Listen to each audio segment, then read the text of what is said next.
What's going on, everybody? Welcome back to the NBA Bet. This is our third day. I was going to say our third day of drafting, but our second day of drafting. If you missed yesterday, we grinded out some Premier Pups. It looked like that. Actually, there's still an hour and a half left, I think, in the Premier Pup, and they're up to like 91%. So not as much overlay chasing. But today we're doing hoops, and we're joined. We got two guests today. We're starting with our boy TST, and then Winky's going to be joining us a little bit later. But TST, how are we doing, man? I'm doing good. Excited to get some more drafts in, ready to crank up the NBA volume. NFL is, starting to wind down. We still got like the last stretch there, but I'm excited for these to start filling quicker in a couple of weeks. Where are we at here? And it looks like not too bad. Six to go. So if you're watching right now, join Double Dribble. We'll wait for a couple minutes before I make TST join. We got Milo in the chat. Let's go, Milo. Yeah, I actually was pretty alarmed just now to see when I entered that I've done 40, or this is my 40th Double Dribble, which I guess is like pretty good pacing. So I'm not doing a ton. I know I'm going to be in Ireland for a couple, 2 weeks where I won't be able to draft, but I was surprised to see that was 40 just now. How many of that are slows? I think the only fast one, I think I've done 2 fasts that like weren't on stream, and then I've probably done like 5 or 6 fasts on stream. For the most part, I've been doing them slow, and honestly, some of the slow stuff I can actually look through some of these right now while we wait, but I can't tell if I'm like cooking because of it. But I'd sent you a couple of them. One thing I do want to talk about, you had tweeted this out yesterday, the ADP followers here. Or what are we doing with Franz Wagner? I feel like this is starting to get to a point where he's getting like, are we like forgetting that he's good at basketball? Yeah, like he got injured. Like it wasn't like, and like the situation there is not like drastically different. If anything, people are like positively, like it's a positive outlook in their situation there, like new coach, right? Can we get a different offense? He does fall in that range of wings, so it's kind of like there's a big chunk there where it's like it's where I like to pick up wings is in that spot, but you can see how like maybe people are just choosing other ones over top of him, but like I think he could definitely pay off, and anytime slides for sure. Right. I realized here that I'm looking at Chrome, not on Firefox. So I thought everybody was seeing that. We're still waiting for 6 more. TST, if you want to jump in this one. Okay. I'll jump in. Let me look at some of the completed NBA ones and see if there's, because I know I sent you a couple that I was pretty excited about the other day. Something that I feel like I might be getting wrong is Jalen Brunson, who I think I might be taking a little bit earlier than other people are. I'm seeing he's like slipping a little bit, right? Was that also in your ADP graphic? Yeah, he's slipping. And then I like in my mind, I was like, oh, that might, because him and Cat started slipping. And I was like, oh, in my mind, I was like, oh, it must be a playoff thing. But then it was like, that was stuck from last year. And I had to like go double check. And like they have like 22 playoff games. Like they're right in the middle of the playoffs. Maybe the finals. I should have checked like directly in the finals. Maybe that was what caused it. Okay. I'm looking at this and again, we're waiting for a few more for a double dribble. So if you're just joining us, jump in the double dribble. This is one that I completed here out of the 3-hole that I might have sent you. I was kind of excited about this. So we got Luka at 3. Actually, I'll look at it this way, so it's a little bit easier. So the guard room here was Luka and then Jamal Murray in the 3rd round. And then Anthony Black, who, I don't know if I needed that there at 118, but then AJ Mitchell, Vassell, and Jenkins. But basically, I think most of my guard point getting is going to be coming from Luka, Jamal, and then some AJ and Black. Like whatever I get from 5 and 6, fine. But this was, and he made the thumbnail here, but LeBron all the way at pick 51 just seems kind of nuts. And maybe he doesn't play. I mean, the usage will be down a little bit and he doesn't play like 70 whatever games, but for that to be my 3rd wing on this team after Denny and Randall, and then to get to CMB, Cam Johnson and Rui late was kind of fun. Cam Johnson's looking like a better pick right now too, right? Yeah. I mean, that Peyton Watson stuff, man, is just so crazy. Just so Just as a Denver fan, man, you have to be so disappointed that's the direction you've gone, because they don't have any moves. Like they really, like, I know they got some picks back, but Well, I guess the big thing is they're rumored for DeRozan, right? yeah. So let me let me say again, they don't have any moves. Like that's not moving the needle for me, man. Like No. So from a basketball standpoint, I agree. Yeah. But from a fantasy, I think like he does. Like when that move happened, projection wise, I basically didn't change. I didn't have to really change much. I still have to look at some usage stuff for some different people, but like, yeah, I didn't change a bunch of Denver people because if DeRozan signs, like pretty much no one changes. I might feel better about clicking Christian Brown. I might feel better about clicking Cam Johnson, but I'm not actually going to be like changing the minutes or anything until that DeRozan news hits. If DeRozan signs somewhere else, then like maybe we're looking at, Julian Strother becomes maybe draftable or something. Jesus like Christ. We're doing it again. I've done the Strother Straits, baby. We're back. Yeah, I was pretty disappointed in that move. And honestly, from a fantasy perspective, I think that kind of nukes Peyton Watson a little bit too. Like, I don't think I'm going to be as excited. I was way more interested in Peyton Watson on the Denver Nuggets than I am on the Cavs from a fantasy perspective. Yeah, his minute should be pretty similar. Sure, yeah. I do agree with you that especially like there's more people on the Cavs maybe that if one went down, that others would absorb some of it. Whereas like if Murray went down, he was getting a lot more. If you could he probably had more to absorb on Denver than he does on Cleveland. But like from a role perspective of full health and everything, it's pretty 1-to-1. Yeah, I guess the upside just doesn't feel as baked as I guess it all depends on like how your outlook was on Peyton Watson, like making a leap from a creation standpoint. And like there's room to do that on Denver and there's less room to do that on Cleveland. Yeah, and I think part of the you knew that Denver was going to have to do something, whether it was in the preseason or like around the trade deadline, where somebody like a Cam Johnson gets moved, and if that happened, all of a sudden he gets a little bit more upside, right? But with Cleveland, I just don't see him doing too much. Like I expect, not that he's not doing too much, but I think he's going to specifically be there to just play defense and then hit some corner threes. Like I don't think we're going to see any of that on ball stuff that we had seen when Jamal went down. Like, cause I don't know. I don't see it. Yeah. Anything else from as we're still waiting for 4 more here? Anything else from like the movers and shakers recently that you, whether going up or going down, that you want to touch on? I mean, I did a huge like projections and rankings overhaul. So a lot of people moved in general. Mm-hmm. A couple, like the bigs are still something where like I'm like they're still seem like pretty high priced. Yeah. So I just like you have to play the ADP game a bit with that because you don't want to you can really get left out this year. I feel the bigs, there's like even late, there's less fun clicks I find than in previous years. Yeah, I've found that too. I mean, outside of like what Paul Reed, it's pretty dead, and even Paul Reed's getting steamed up a little bit. Yeah, like I feel like before, like it was kind of hard to not click big with your last pick, right? Because it's just, and it was usually just like I know roster construction, I shouldn't, but then you look at the board and you're like, this guy's going to score the most points for sure. Yeah.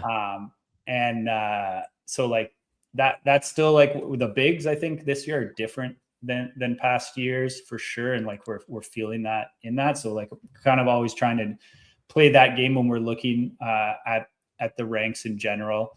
But yeah, like there wasn't like, I'm trying to think of who was, I fixed some Orlando stuff. I think I flipped Suggs and you got bullied into moving Anthony Black down. I think I just like changed some minutes, like a couple, and then it was like they got flipped, but they're still like they're neck and neck for me, and that's probably in part because I have Black for more games, and then Suggs has like a higher sim. So like that kind of will like show out too in the sims, is that like Suggs is going to give you more added points likely, whereas Black's going to hit your lineup. So that might be like when you're deciding between those two, it's kind of looking at who do you have already? Like, okay, is this like, do you already have two stable players? And then you're just looking for Suggs to fill in when he's, balling out for 4 games in a row and then taking, went to the locker room 8 times in those 4 games. And then he's taking a couple games off. Yeah. I was kind of surprised too. And again, 4 more, jump in the draft, you bitches. That Jalen Duren was like the only big one. I'm surprised it's Jalen Duren, but like talking about how the big well gets dried up so fast. I was surprised that Duren was really the only one that was in the double dribble weekly riser for you. But jumping like 4 spots at that ADP is pretty high to see him go from like 34, 35 to like the 31 spot. Somebody else too that jumped up there was Trae Young, and I was kind of surprised by that. I don't know if people saw schedules or just believed like, oh hey, maybe the Wizards, like they remembered who's on the team, but or just like that guard range in general is a little funky, right? Where it's like pick your poison or your favorites of that, like Trae Young, Jalen Brunson, Tyrese Halliburton.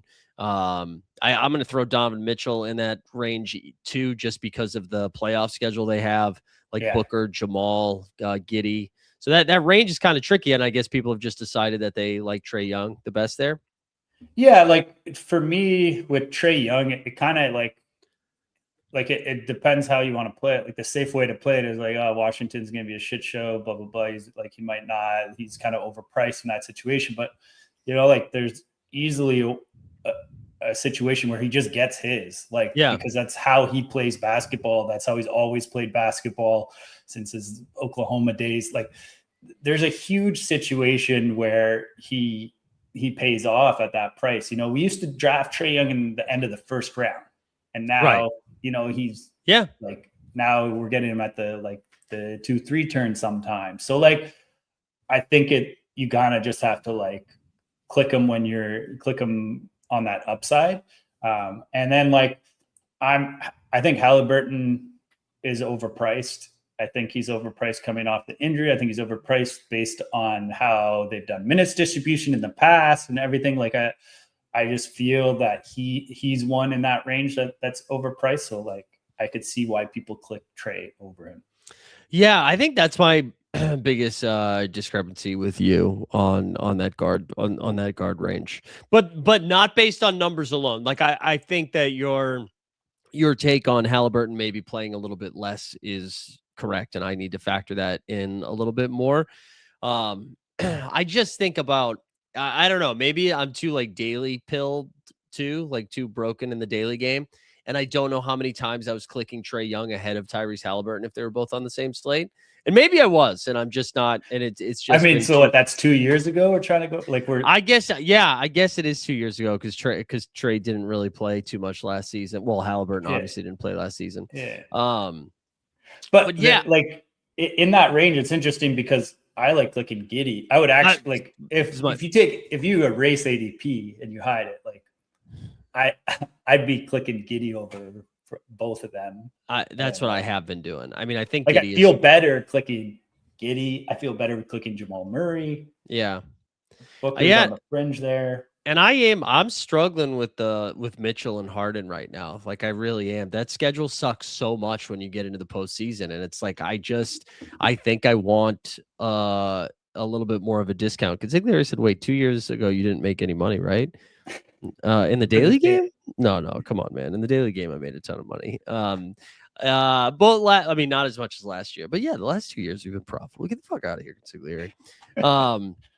Ziegler, get the fuck out of here and join the draft. Come on, we need 4 more. Let's get this draft going so that we can bang one out before our guy Winky joins. I was just looking at my ownership right now, and for the guards, Josh Giddey by far is the one that I've taken the strongest stand on early, where I'm at 33%. That's through 33 teams. I'm at 33%. Him and AJ Mitchell are my 2 highest owned guards. My next like high value or high ADP guard or low ADP guard is Halliburton. But he's only down at 18%. I imagine that comes a little bit lower. But yeah, back to the spited thing, man. I just feel like I'd rather take, I think I'd rather have Brunson and Trey and Halliburton than Donovan Mitchell and Giddey, like you said.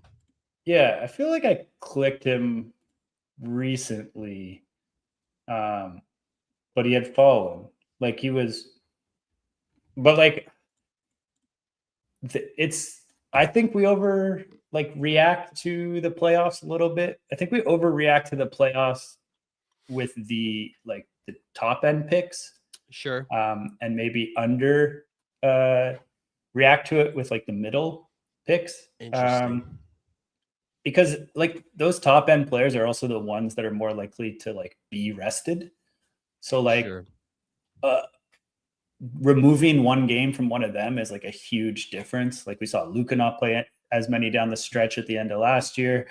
We have the Paolo example where he was in the sprint final. They had the worst schedule. I think also with the sprint final, like there's like a longer stretch for that to like for those games. Like they miss one game 3 different weeks, and then now that they're a very similar game schedule. So I think the sprint we'd probably want to look at it as the playoff schedule mattering even less in a sprint format. So maybe that Paolo example isn't the best one.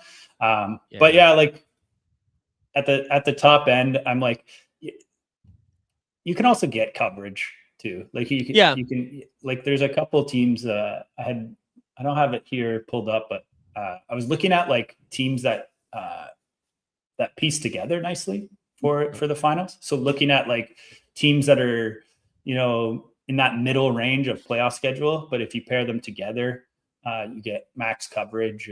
And that's where you want to, when you start doing that, you're looking at like position wise. So it's like, oh, like if I have a big from this team, I think Portland and Charlotte. Yeah. Okay. Portland and Charlotte were one. If you draft, like, I think Charlotte has a pretty nice playoff schedule, like maybe top 4. But if you draft Portland and Charlotte together, you get full coverage during the playoffs. So if you think of that, it's like, oh, if I draft Klingon and Naz Reid, I have a big that has max games every single week of the playoffs. Yeah. And like, that's an area of the draft, like having those 2 bigs, like if you didn't get an elite big, getting those 2 that really gives you that playoff coverage is like one way to kind of piece together the big room. And then hopefully, you have an elite guard or elite wing that was carrying you from the first round. That is a really good take. Also, man, so you talking about that, should we be thinking, does he have an ADP? Let me pull this up, right? As again, we're still waiting for 4 more. Come on. Don't make me pull out a burner. Are you taking, oh yeah, no, he's on the, no, wait, I'm writing Mitchell Robinson's name and I mean Robert Williams. I was like, he's not on Boston. I wonder too, like, I guess maybe it's a new coach too. And so I don't know how he feels about Robert Williams, but we knew how Tiago Splitter felt, especially when it got to the postseason. And if you think they're like jockeying, we just saw a lot more from Time Lord. And so now I'm wondering, is that like an interesting 16th round pick when we're talking about that big position getting thinned out so fast? I can't get over the like resting the minute limits and stuff like that. Like, like we saw him in the playoffs when they're like doing everything they can. It was like, it was a terrible matchup for Klingon. Like no one looks good against Wemby. So I think maybe people have overreacted a little bit to that playoff series, and from like not from a like winning basketball situation. Like maybe that is some flaws are being shown, but from a like he's gonna put up numbers and play throughout the year. I don't like, and I just don't trust Robert Williams from no that games played, minutes. You were saying Charlotte too is the other one with that schedule? Well, it was Charlotte and Portland that matched up together. Right.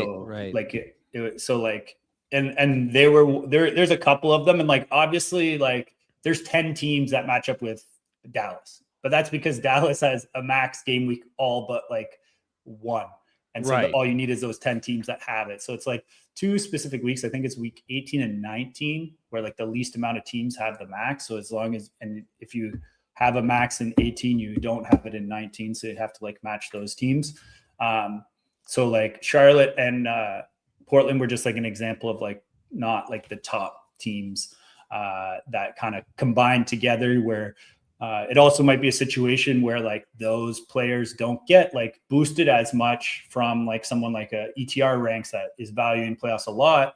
So like you can kind of get that playoff advantage without having to pay for it. Like we're going to see probably Dallas and different teams kind of get steamed up as people like dive into the playoff schedule a little more. I was just going to bring that up too. I was surprised to see that the Dallas guys, actually, before we say that, Jeb saying considering Durant is so high when he disappeared against players not nearly as good as Wemby, it's crazy he's still climbing the ranks. Yeah, I don't know. I wonder if people had already, it's like the initial ADP, if that was factored in a little bit, and now people are dusting that off. I'm not really sure. But for the Dallas thing, I was surprised to not see more Mavs climbing the ADP thing. Yeah, I mean, there's like Kyrie is such a kind of unknown. Yeah, Flag's pretty steamed up already. Like it's hard to click Flag much higher than you are already. I guess people would probably be okay clicking him over like Jalen Johnson, maybe. Yeah, I've been pulling up Kyrie quite a bit the last handful of drafts, just because, especially on those builds. Like I think, we've talked about how the guard spot is so tricky once you get into that middle range of the draft, or not the middle range. It's like the first couple of rounds guard heavy, then there's kind of a vacuum, and then there's another run of guards. But I think Kyrie's kind of in between those two gaps, and he's close. And I think I don't even know if he's mispriced, because there is some unknown in it. But he's someone that if I miss out on like getting 2 guards in the first 4 rounds or something, I'm like, let me pull Kyrie up here, both on the schedule and just, I think his price is pretty cheap for who Kyrie is. Yeah. I mean, Morez Johnson's kind of, he's been steaming, and he was someone that because with the rookies initially, when I first make my ranks, I kind of put them at ADP, and then I like form opinions on them as we move along. And once like kind of like narrow down their projections, they're the last projections I do, because I don't have any like previous data. So it's kind of like comparing them to previous rookies and stuff.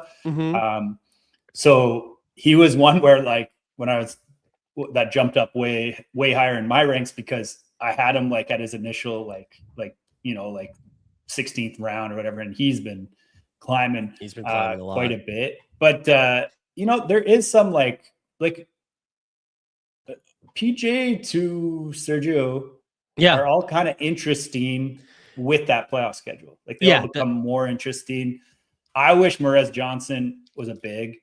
Then I think that'd clicking be more him fun. more, I think, especially like with his coach, like it's his college coach and stuff. Right. So like he's gonna lean on him. We know Lively and Gafford have like combined barely played, let alone one of them play.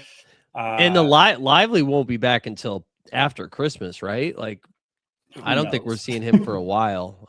And I imagine they use kid gloves when he comes back. Yeah. So like there's some interesting clicks there. Like, your PJ, your Najee are kind of in that where the wings has fallen off too. So like they're kind of like stable clicks too. Guys that like, can have some solid, can pick it up if there's some injuries. So it is like definitely I feel better clicking them, because they're kind of boring clicks.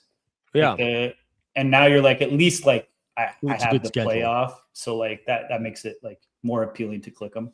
Yeah. Joker Rock was saying I found wings the trickiest to figure out when to invest. I keep finding myself with the same handful of options. I actually have felt pretty good about the wings. Also, I see Nick said at this point, Lively is probably 7'8". That's why they're just keeping him on the bench until he gets to Wemby size. Yeah. But the wing spot, I feel like I don't know. Maybe I'm wrong here, but I love this range past basically from Kawhi on. I feel like there's still really good. Like you're getting really good production from like Spicy P feels pretty cheap. Randall in that situation in Brooklyn. For me, it's the Randall pocket on because like I have some of them ranked a little higher. So there's always like I get to that point in the draft and I have like a choice of like 5 or 6 usually. Like, right. I still think Kawhi is a good click and everything. He's just like a little more expensive. Sure. But that's also like what you're talking about, where like that's the range where like Kyrie's there and there's no other guards really. Like it's this like blanket. So that's why like I feel more comfortable this year starting guard. Yeah. Like having 2 guards and then coming back to wings and that and just like getting, 3 from that pocket. You feel pretty good. Right. Leaving the draft. Whereas in years past, if you didn't have wings in the first couple, you were cooked. You didn't feel good. You didn't feel good. Yeah. I had a fun start that I sent you. And again, waiting for 3 more now. Come on, let's go. Get in here. At this rate, we're going to do a 9-hour stream just to get 2 of these in. I had one. Click on fast mode just to show the people what we added. Oh yeah. Look. Yeah. TSC. Right there. It's right there. Yeah. No, I was going to say brag on this a little bit. Yeah. So, especially for Mike, who's got 65 fast drafts going. Slow drafts. Sorry. Imagine you had 65 fast drafts going. Yeah. So those get like hidden and it click on them. So you can also extend them. So those ones you're on the clock. So those appear. So you know that you can go click on them. You got some football ones going. Yep. But you can also click there if you want to go look for one that you wanted to see the start on. Yeah. And then if you want to go back to normal, you just unclick fast mode. But also when we're in fast mode, worked on a little thing to show you when you have queued up players or not. So even go into, it'll work right now, actually. Go to the double dribble and just like queue up Jokic. No, you don't even have to go in. Oh, whoops, too late. Already went in. Yeah. All right. So if we queue up Jokic. And then go back to the active tab. Should work.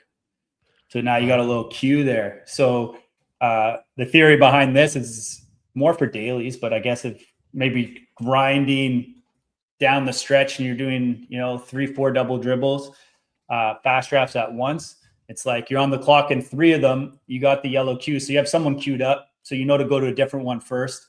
And then you just like jump around based on that. So it just kind of like, if you're at that time where like, you're seeing 3 of them with those red numbers counting down, you know which one to click first. And then you can kind of like go back and hop around. Cause what I find when I'm like hopping around, especially when I'm doing like 5 dailies at the same time, is like, I'll be on one and then like say I have back-to-back picks, I'll click one and then it goes to 30 seconds. And then I like queue someone and then I go back to the same one because they're jumping around based on the timing. And like, that's just there to give you a little signal. I wouldn't like 100% rely on it, but when you're stressed out, you know which one. Definitely helpful. And if people want to get some of the sweet action, should they just DM you? They can DM me or go to Mozilla. It's in the add-on. Mozilla add-on. Just search Draft Assist in the Mozilla. I don't know what they call theirs. Google Chrome, it's extensions. Oh yeah, the extension app. Yeah. So it's add-ons. If you search Draft Assist, you can add it there. You can do the free version, which gives you, which I think gives you that. Gives you the portfolio, gives you the exposures. All you have to do is make an account. The account's free. And then if you want the ranks, the dynamic rankings, the projections, all that stuff, then you can DM me for a membership and we can add on. I'm also working on something. I got the algorithm down today. Okay. So we're working on like a little draft report. But one of the like fun features that I did with it, and I just finished up with the algorithm, is it compares your draft to a previous draft. Hell yeah. So like it gives it a matching score of a team that made the playoffs, because like who wants to just see like a team that came 5th in their original draft and didn't advance. So it'll like match you with a team. It has their username. It also has like their score and like how much money they won, like if they came 100th, if they came 7th or whatever. And it matches it based on a bunch of different factors. So build, ADP value, build after 6, sophomores, rookies. If it was a fast draft, a slow draft. Very cool. So it does a bunch of different stuff like that. And it's more for fun, that part, right? But and it gives you like a match score. So how close of a draft actually was it? But it gives you like, it basically matches like your top 10 closest, and then it picks the best one out of the 10, because we want to see some success when we're doing that. And then it'll give you some other information on your actual draft that you just did. So Man, hoping that comes out maybe by early next week. that's so sick, man. It's crazy. So you like have basically taught yourself how to do that. I mean, I'm assuming through like the Claude gods, but have taught yourself. Yeah. So like I started when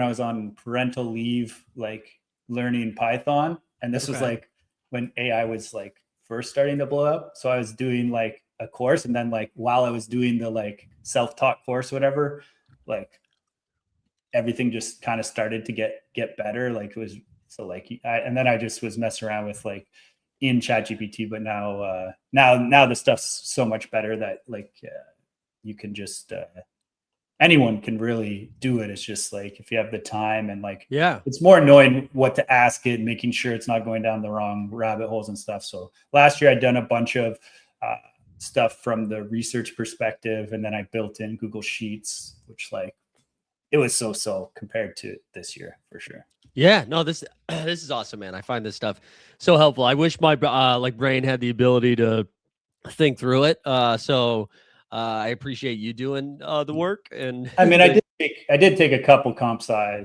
courses as electives in uni, so like it wasn't like completely out of that field. Oh, there you go. So we're finally live here. We're finally live. We see TST with the 101. We've got, I guess, like an unqueue Jokic now at this point. I see Matty Harrison in here. We've got Nick, and we got Milo, Joker Rock. Gang's all here. Gang's all here. This is my first Jokic share. Oh, there we go. And how many have you? I know I reluctantly said that I've done 40 so far. How many? Where are you at right now? I just finished my 10th this morning. Cool. I haven't really entered into the slows because I did the bounce pass or whatever. So I'm finishing up some bounce pass slows, and then I'm going to probably fire off like 10 double dribbles now. And then, I'll just start clicking. I was drafting too many EPL drafts so that I didn't expect to in my time of drafting. And those I only really did I was doing a lot of those fast. So I ended up doing 46 Premier Pubs. 46, yeah. I ended up doing 23 between the two contests, mostly just there. Let's go. Sports Clips is here. Let's go. Another draft from the back. There you go. That's where you live now. That is where you live, Joker Rock. Yeah, I found too that I've actually been pretty spread out. I'm getting a little bit more Tatum than I want. Not that I wanted to, because I do want to be overweight on Tatum, but I feel like I've been seeing Tatum go as late as like 7 or 8 in some of these. I was trying to find the one that I can't find the slow draft that I saw. Maybe I finished it, but I remember I sent it to you. With the early guard start? Yeah, where I got not bailed out, by Con Knipple fell to me. It was there we go. And I guess I did finish that. It was a 5.74, but it was an SGA Brunson Giddey start. And then Walker Kessler was my 4th round pick, my big. And then still managed to get a wing room of Con, Ingram, Michael Porter Jr., CMB, Peyton Watson, PJ, and Cam Johnson, which was just kind of a fun one. I have a very similar slow going to that, but it might be a bounce pass. So my ranks here have Tatum going as I'm on the clock, but it's based on score, it tells you to go a little Cade Cunningham. Have you been just like moving everybody around in this range, in the 6, 7, 8 range? Yeah, I haven't I've been kind of like respecting ADP there. Mm-hmm. My stuff just has Cade and Jalen Johnson. Probably I think Cade probably projects higher on a per game basis. And then Jalen Johnson might be a little below Tatum on a per game, but probably a couple more games. So that's why they're going to jump up in the dynamic rankings there. But respecting ADP at that point, or balancing your exposures between those three. Or if you have a strong take of I want a guard versus a wing here, if we're not talking I would say this is the part of the draft where you can start to choose. People might say Shea you could throw in there. I think people underrate Shea a little bit when it comes to fantasy. No, I think you have to stay pretty dead set on Shea. Like, especially, as we were talking about with the guard position getting a little funky, like I think that bolsters SGA even a little bit more. So yeah, I will happily take the discount on Shea if he's fallen. I have no idea though, like when you're drafting from this 11, 12 spot, I find the second round here just a mess. Like I don't feel good about any of this stuff. I have been taking Scotty Barnes, I think, ahead of almost everybody in this range, but I think this part of the draft is really difficult because they all just feel the same. Yeah, at that point in the draft, I really want to get Sengun. Yeah, Sengun for sure. Also, sports clips. What are we talking? Does Mike still practice under? Just use what? What are we doing? What are we doing? Sports clips. What do we do? I don't know. I don't know who you are. I don't know. I don't think I was texting anybody last night. Although I am on. Under? Yeah, I am on some drugs though. So maybe you were texting. We could have been firing some texts. Also, if you're hearing those slight vibrations in the background right there, baby. Oh, underneath, look at the sports clips. This is just shining moment right now. Shining moment right now. No one harder than sports clips right now, sitting at the computer, just being like, I can't believe I did it.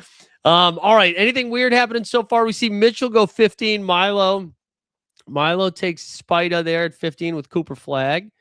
I wouldn't be taking Mitchell ahead of ADP. Whoa, Brunson at 12. That is the weird thing. There's a weird one. Yeah.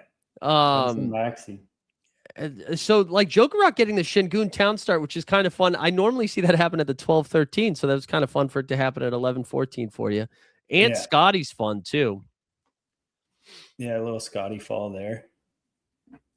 Here, are you like how bad do you want one of those guards over those wings in this position? Like, are you going to click one of those guards over Jaylen Brown? I am going to take Trae Young just because we just talked about it. And the reason being is I have, I think, 5 Tatum Brown starts at this point. I do think the JB stuff is going almost a little too far because I think people are overrating like what his role is going to look like now. Embiid's going to miss a ton of time. LeBron's not going to play like back-to-backs and stuff like that. So I still think slight downgrade, but I still think JB's a good pick. All right, Nick, I wasn't texting anybody last night. Celtics are going to win. Nick, the Celtics are going to win 49 games, but they're going to get knocked out in the first round. So, wait, 49 games. What seed is that? 3 seed. I got Nixon 76ers as 1-2. Jeb was asking, how do you feel about Anthony Edwards? I'm definitely underweight on him. I mean, he's tough with the ball situation to see what's gonna like kind of happen with usage and stuff like that. I mean, I brought his usage down a little bit, but he just seems like a guy that he's just such an alpha that I find it really hard to believe that he really ever takes a back seat that much. Right. The only thing would be maybe if they like do some more staggering that allows to bring his minutes back. But Ball isn't one that's like going to eat up minutes or anything like that. So if anyone, they're going to like be a little more careful with him in those situations. This Hallie fall I'll take though. I know I was. Is it Hallie Giddy? I don't know. Unless I would have to go. I think so. The only other I was debating. I don't mind getting a big there, like over the years. Yeah, it's really hard, but it gives you so much more optionality later to like get a falling big or something. If you don't, I think that wing range that we were talking about too falls to you perfectly in the 4-5.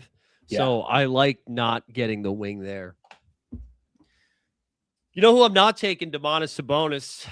I'm not taking Sabonis. So he's one that I like. I mean, I moved him up in my ranks. I've like started to. I had him at like I had him at like 35 before. Like he was like a never click. I was gonna have 0. And I've Yeah. had 0 in years past of him because he was like, because he was like an 11th pick, and I was like, no way. I don't know. Like there's a world that I could see him sort of paying off. I don't like they're just like stuck, and he's stuck like with it. Like I don't know. Dude, they're fucked, man. Did you see? I still want to be way underweight, but I'm like, I'm talking. Maybe I'll click him 3, 4, 5 times versus 0. The Kings back in the news now, facing lawsuit. They're cooked. They're so cooked. I just see a world in which they're like, "Hey, Zach LaVine, we're pretty pissed off at you for opting in, right? We were gonna try to buy you out, let you go somewhere else." LaVine said, "Give me your $46 million. I'm here to play." I could see them being like, you know, what's more fun than Sabonis is Renault. Like, do they try to move? So I don't know. I'm gonna be out on it, and I'll take the L. Zumiz is saying, hey, I took Luka in front of Wemby. Am I being a big noob, Mike? I'll let TSC answer that because I have a feeling you were like flirting around with putting Luka too anyways, right? I'm like, I thought, okay, not in this draft though. I guess no, not in this draft. No. Okay. I was like, I thought Wemby once I get no. I'm gonna strongly debate it at some point. Like it's really hard to like. I think if you're clicking Wemby over Luka, you're like saying that you're gonna get those Wemby ceilings, but like Luka ceilings are like as good almost. Like sure, it's of all the players. Like when Luka hits his ceiling, he's way up there too.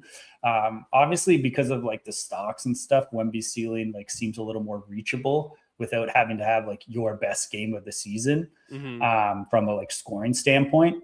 But like I will take Luke if I'm underweight Luka versus Wemby. I will be taking him second this summer for sure.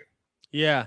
Yeah, I think that was kind of how I was going to answer it too. I mean, if you're only doing 5 drafts or 10 drafts and you're like, I just want that to be my take, then for sure. I think if I'm just like running hot at the 102, and I will just flip those back and forth because I don't think I want to have I don't want to have 0 Wemby. That's the situation I don't want to be in. Yeah. Like it's like I think again, if their ADPs were like the same, like if like everyone was kind of flipping them back and forth, I'd have Luka over. Yeah. But like you can't get 0 Wemby. Like, but I just think the Spurs are deeper this year. I think they're going to still control his minutes. They went on a long run, right? Like, so they have like put all these miles on their whole team. I think they're deeper. They can lean into other people. And like they've been careful with him since the beginning. So I don't think that's going to change. And they're not like required to, I guess, like if they had some sort of injury, but like they would almost need 2 injuries to like key players for them to even have to lean on Wemby because they're pretty deep. Yeah, and I mean, I did the nice little natural show plug here.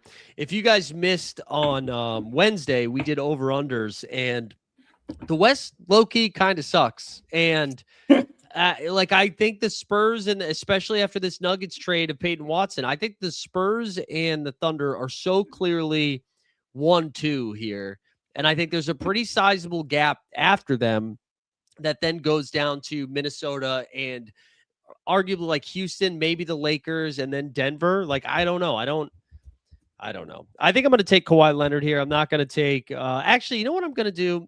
I'm going to reach for Walker Kessler. I'm going to grab Walker Kessler. Well, I guess it's not that big of a reach, but based on ranks, it is. And we're going to get him at pick 43 to get it big in there. I'm starting to come around on Walker Kessler having a massive season. Anyways, I forgot what I was yelling about before. Oh, I just think the West sucks. Yeah, the West is gonna suck, and I think I don't think Wemby's gonna have to play a ton of minutes, and so I'm fine. I'm fine with putting Luka ahead of him if you want. Sorry, go ahead. What were you gonna say? I was just gonna say that like the Kawhi seems to be falling a little bit. Yeah. I think I was 1 pick away from getting him last draft at like a nice discount, or maybe that was Embiid too. And like, I don't know, once he gets to the 40s, Kawhi is pretty auto click for me. Yeah. Good to see Eggers into the chat. Eggers, haven't seen your name pop up since Overzet put clown emojis up after your draft the other day. So I'm glad the tail has been taken out from between your legs. I'm sure you shoved something else up in there to take its place. Good to have you back, though, Eggers. Good to have you back. I forget who it was. You took somebody that immediately got dropped in the ranks by like a million. I forget who it was, but just a casual L. Casual L. All right, what are you doing here? I got a nice fall on Jalen Williams. Oh, that is, man. That's another one I think people are messing up right now. Yeah, I'm tempted by this Embiid. Do it. Just live your life. Do it, and that's 15 picks at ADP. Yeah. Jokic, Embiid. That's pretty nice. Yeah, that is nice. That is nice. You know, I'll be a little far behind on wings here, so I'll probably have to, get to probably 7 wings on this team, but I'll feel all right about it. Man, for those 35 games you get, you're gonna be on fire. Well, what pick did Khan go there? Too early. No, well, actually not that early. What's his ADP? His ADP's 40 something, right? Yeah, he went. Joker Rock took him at what pick was that? 38. See, a couple spots ahead. Okay. All right, we're back on the clock. We got 2 guards, a wing, and a big. I have been taking Lowry Markkanen just about every time. Yeah. Just about every time. We're going to do it again here. Also, Jeb had asked about LeBron. Did LeBron come off the board yet?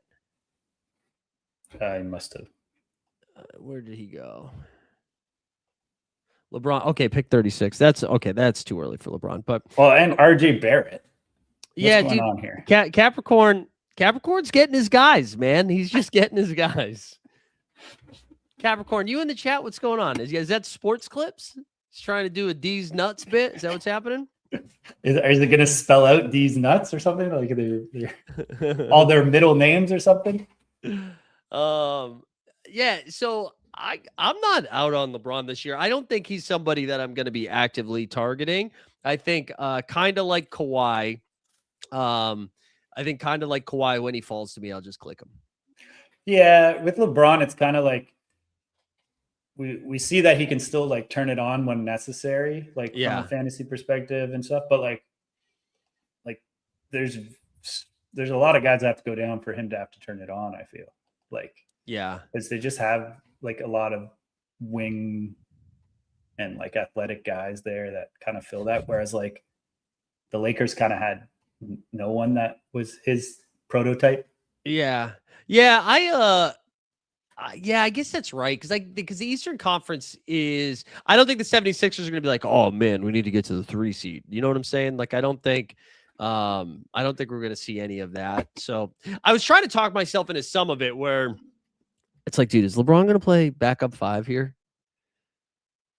Like how much of Dembona, not as much as Eggers can take, but how much of Dembona can the 76ers throw out there, you know? So I don't know. Well, I mean, it's also like, it's not just like he might be playing backup 5 to a Dembona. Oh, right.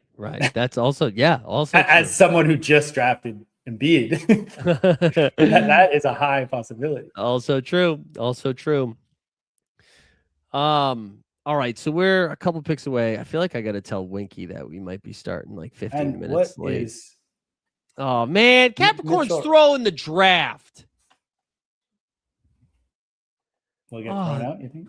And you know what? This is reminiscent to the way Eggers was drafted in that NFL draft. So maybe he just said game recognized game, and he's like, let me see if I can also finger paint with dog shit. Oh man, Capricorn's on one right now. I was about to say Joker Rock has a really nice team going, but it makes sense. He's sandwiching that guy. He's just, well, hey, honestly, I did maybe Capricorn saw me looking up Mitchell Robinson earlier and was like, dude, this guy knows ball. Maybe he was just following along and he had cued them as he was like, oh yeah, he mentioned him, and oh man. Also, are you gonna the star method? Is Maddie really gonna let Zion Williamson fall to me? Look at this wing room. Ah, you piece of shit, Maddie. All right, so we're looking at Debance over here. Debance, excuse me, Keontae. I mean, if you're going guard, it's hard not to click keynote. Yeah. Yeah. Now we get a little jazz stack. I'm clicking him so much. Keontae? Yeah. That's what Jeb was saying too. Jeb was saying that too. Yeah, but Zion had picked like we're in the 60s, man. Yeah, tell me what's the bull case for Keontae? It's just that he like can like it's not even like showing him do more than last year. Like it's kind of like he's good. Like yeah, he is. I know they've sucked, and he was like the only one that like has played the past couple of years, and like even last year he kind of got shut down because he was too good. But like it's really hard to see like to project him much lower. I'm just on the clock here. I guess I'll go MPJ here. Yeah, that's a nice little MPJ over there is good. I don't know how I feel about him this year. And then it's either OG or go guard here. Yeah, it did get a little ugly, a little fast. I wouldn't mind splashing a little Dame time. Yeah, or Edgecombe. I don't have much Edgecombe. Yeah, go ahead. Give some Philly love. Yeah, I'll go Edgecombe. I got Tyrese and Giddy holding it down. So there you go. We see Eggers again here saying, "Are we going to talk about my Peyton Watson bags, or do we not call? We don't call out sharp plays anymore." What I love about this Eggers is you are a little bit late, and we did do about 10 minutes on how sucks for the Peyton Watson bags that he got traded to Cleveland. I mean, TSC was a little bit more neutral on it. I think it's great for Cleveland as a basketball team. Like I do think that answered a pretty big question that they had. So he'll get like the nice bonuses for the team wins, the playoff wins, and the like make the finals. Like that'll be awesome when you get those bonus points. Yeah, the bonus points and just stops, right? Like that's the new stat is just on ball stops. Yeah, made the player dribble in front of you, pass the ball. Those are good bonus points. It's only 0.1, but they add it. Yeah. Okay. So I know they have a total of 0 wings, but were you clicking Dean Wade last year when he was playing 32 minutes a night? Like, I just don't. You have Donovan Mitchell and James Harden are going to hold the ball. Mobley down. Like, he's clearly the 5th option there. I still think it's fine. I'm less excited about it than I was. I'd rather have Jokic feeding him than James Harden feeding himself. All right, I think we're going to grab our second big. Is it nuts to click Ware ahead of Onyeka? Like, I know. I think I'm just going to take Khalil Ware here. I think you can honestly pick any of those 3. I think Khalil Ware of the 3 probably has the highest ceiling. Yeah. But the lowest floor. So, and Onyeka I would say like Sar's kind of in the middle of those 2. And then Onyeka is like the most sure. I would also say on the like Peyton Watson thing is just like, I think his floor is the same and his ceiling is just a little lower. So, yeah. I think Onyeka I would have taken if it was my first big, like you were saying. That's the safer floor there. Okay. Yeah, Dean Wade and Peyton Watson, the same type of player. I know. I'm just saying I'd rather have Jokic giving him the ball a little bit more. That's all I'm saying. It doesn't have to fight Gordon, Brown, Cam for minutes, shots. No, yeah, you're right. The minutes are going to be there. Donovan Mitchell, who averages 30 a game, and Harden, who averages like 18 to 22 a game, and Mobley. Yeah. If you need a 5th option, he's your guy. Come on. He's an option over Allen. Dude, I'm sorry. Did you see Game 7, Jared Allen? Yes, I did. Jared Allen was hooping. Thank you very much. Oh yeah, sorry, Raptors fan. Listen, I don't like that I'm taking the other side of this. I like Peyton Watson. I had a lot. He's been one of your guys. Yeah, I'm just pissed that he's on Cleveland. Also, somebody said Mike literally admitted he's on drugs. Don't take his advice. It's true. It is true. All right, so let's see what this psychopath does after taking Mitchell Robinson with his last pick. Let's see if we might be able to survive this. Again, I was at the draft. I don't know if you were on that one when Mikal Bridges was the 101. Numi did not cancel that. So we've got Suggs going 84. Yeah, we're probably cooked, man. Great. My Jokic share. I know, dude. You finally get to Jokic share. Shot for the moon, took Embiid. Yeah. Well, there you go. And maybe there's some joy in that. That you don't have to have Embiid ruining it. Yeah, I'll take my $15 back. Hold on. I'm gonna tell Winky if he wants to jump on in like 10. Jalen Green's at 85 isn't pretty crazy. So we're back in. Okay, we're back in. Hold on 1 second. I'm not on the clock, right? No.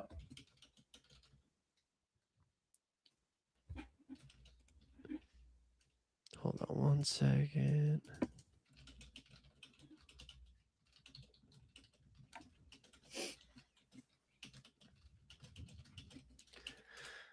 Okay. J.D. McDaniels. What's big? Is that his ADP 86? That's what I checked too. It is. It is. Wow. What a world. What a world. Yeah. All right. So we got a 3-2-2 here.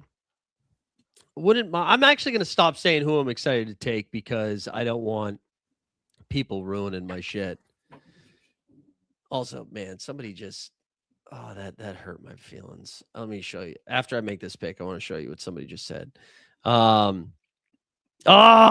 Nick did it to me. Come on, Nick. I wanted some fast PP. I'm going to take OG Anunoby. Oh, wait. That's a nice slide. Fuck. I was waiting to mention him, and then dude, Maddie, why don't you take Asar Thompson? I'm gonna take. Did you see the clip there? It was the Thompson twins hitting pull-up jumpers. No, we're back, baby. We're back. Nick saying I do not think this gets canceled. There we go. All right, I want to show you. What somebody just sent me. So shout out Lava Lord just sent me this. I don't know. Your lower back as you turn 30. I don't know if people saw this clip of that. That it ran into the it ran into the wall and then just exploded. I think I saw it as a Puka Nacua. Oh yeah, that also good. Also good. All right, let's get back into the draft over here. Maddie said I had already picked him before you said anything. Is my screen like that far behind? What's going on? Well, it's a good like 10, 15 seconds, right? The stream delay. So. I guess so. It seems like the world has caught up on David Sharp. Yeah. People are going after him. Those days are over. Mm-hmm. That being said, I could take him here. Yeah. I think I'm gonna take Jabari Smith Jr. here. I think that's someone I've taken 0 shares of. I'm always guilty of it. Houston just get so many minutes. Yeah. It's telling me to take CMB here. Ooh, that's early. But that's just because of where you are with Wings. And my projection on him. And you know what? I'm going to do it. Well, I like that you came back because you were for like 4 days. You were like, actually, dude, I think we got to like slow down on CMB because of a rookie that's going to play 9 minutes a night. No, like when I said that too, it's like a little bit of cope, I guess, in like a weird way. But like I just had him projected so high in everything. Like it'll show up at some point, but there'll be a little like push badge that you'll see show up on the screen beside Nurkic. Yeah. That button exists because of CMB.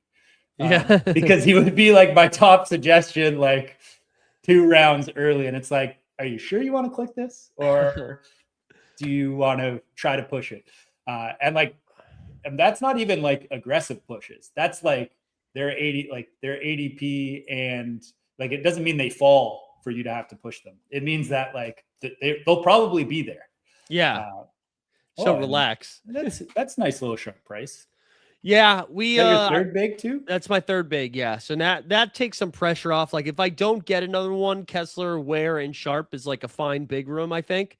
I think you got it. I think you got to stop there almost. Yeah. Okay. Because like you got to think of like what you said when you drafted Kessler, right? You're like, right. I'm in on Kessler having a big year. So like you got to draft that way the rest of the time. And like, you got Ware, Sharp, all like Kessler in an ideal world is like just your solid, like he should be hitting your lineup like 2/3 of the time.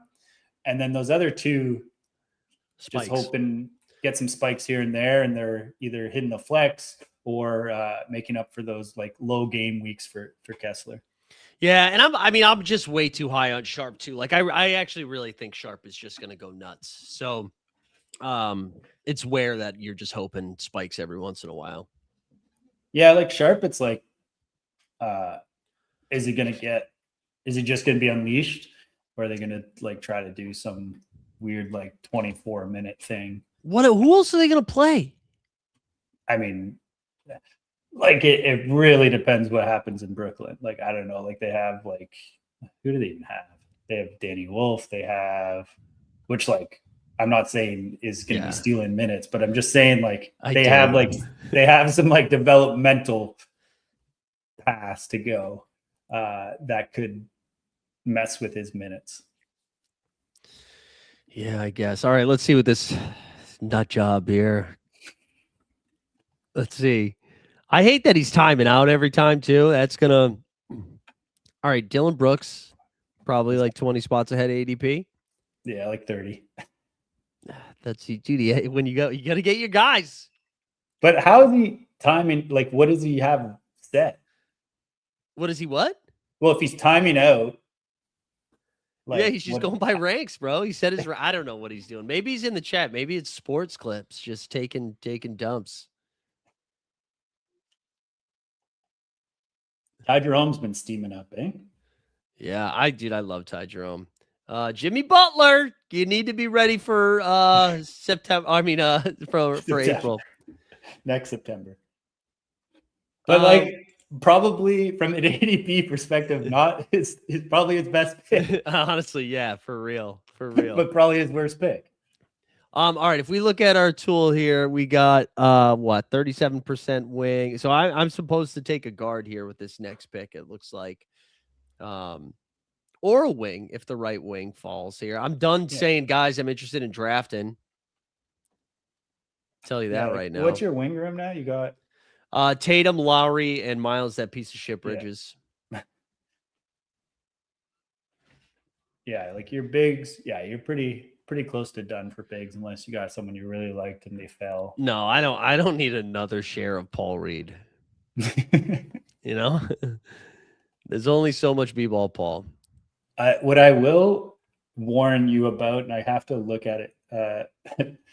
Bérenger is going to pop on all the things because it has to do with his variance. Hey, this is for Eggers. This is for Eggers. Peyton Watson, welcome aboard.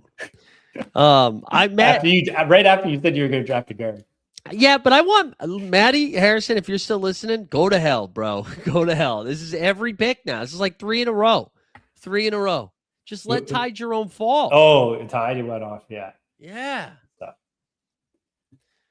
But yeah, Bérenger is popping and all the stuff because his variance was so huge last year because of, well, first of all, he only has one season. And then his variance was so big last year because he played so like few minutes normally and then would play. So he has like a huge variance number in the Sims that I need to remember to bring down, and I haven't right now. So like you'll notice that like he'll have like a huge amount of added points, but not hit your lineups, which is like ideal and kind of like it kind of fits his profile because like. What are we betting on when we bet on him? Like, oh, like maybe Rudy misses some time. Maybe he gets, more minutes here and there for matchups or something. So he is kind of like a spiky player, but just a little warning on there when you see him all the time. I think I'm going to go guard here first, and I might go AJ Mitchell. And then, Yeah, I was hoping AJ would fall. I don't know about. I don't really love everyone in this range. I might. I'm tempted to go Nurkic here. Yeah, that's somebody I've been trying to get more excited about. I feel like I'm not weighing Kessler's departure enough into Jokic. I thought everyone else was just way too excited because we saw him get like 7 triple doubles in a row or whatever it was last year. And I was like, I don't want to fall into that trap. But I do think I need to adjust with Walker Kessler's departure. Yeah, I went Keegan Murray. Just, I like it. I mean, I had Jokic and Embiid. If I'm taking another big, it'll probably be later, which I probably will. To be honest, I don't know. We'll see. All right, we're gonna take Kevin Porter Jr. And then honestly, TST, I might have you vamp for like 2 minutes while I go grab an ice pack if you're cool with that. Yeah. Sweet. And I'm hoping. Let's see if I get rugged again. Nope, Kevin Porter Jr. is there, so we're gonna take KPJ. This actually might be my first. Yeah, this is my first share of KPJ, I think. But yeah, I just passed on him. He's one where I keep moving him back. Yeah, like he projects nice, but fuck, Milwaukee's tough, man. They are. I don't know what to do with them. All right, I'll BRB. You vamp. Okay. See, I'll pull up the chat. I'm gonna pull up my exposures here. See if there's someone popping that I hadn't been thinking about as much here. Where am I completed? So my top guard is Andrew Nembhard, then Keontae George, then Anthony Black, then Cade. My top wings, CMB, Keegan Murray, Beranger, Najee Marshall. So Najee Marshall with that playoff schedule, kind of happy about. And then my bigs, Paul Reed at 29%, Day'Ron Sharpe at 29%, and Sengun at 23%. So I'm considering my draft slots for the big. I don't mind that. But there's been some tough points for the guards to like. I have a really hard time not pressing Keontae George, so I think I'm going to be underweight some people in that range.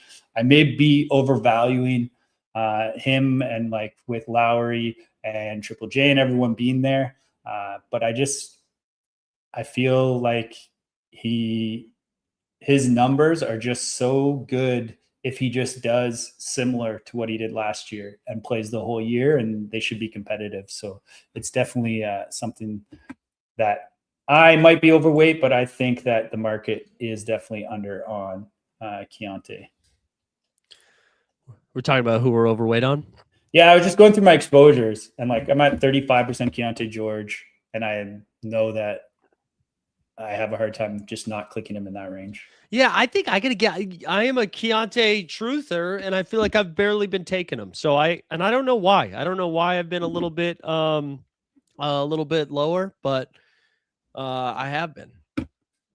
But I think I just need to adjust. Boy, I'm just so excited. What's he doing here?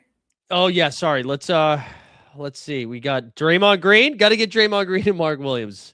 Mark Williams is actually like at ADP, I think. Yeah, that's great. And Draymond Green, you just when you get it, when you know, you know. Is that his fourth big? I feel like I thought he already had. Yeah, 4-4-4. He's doing the 4-4-4.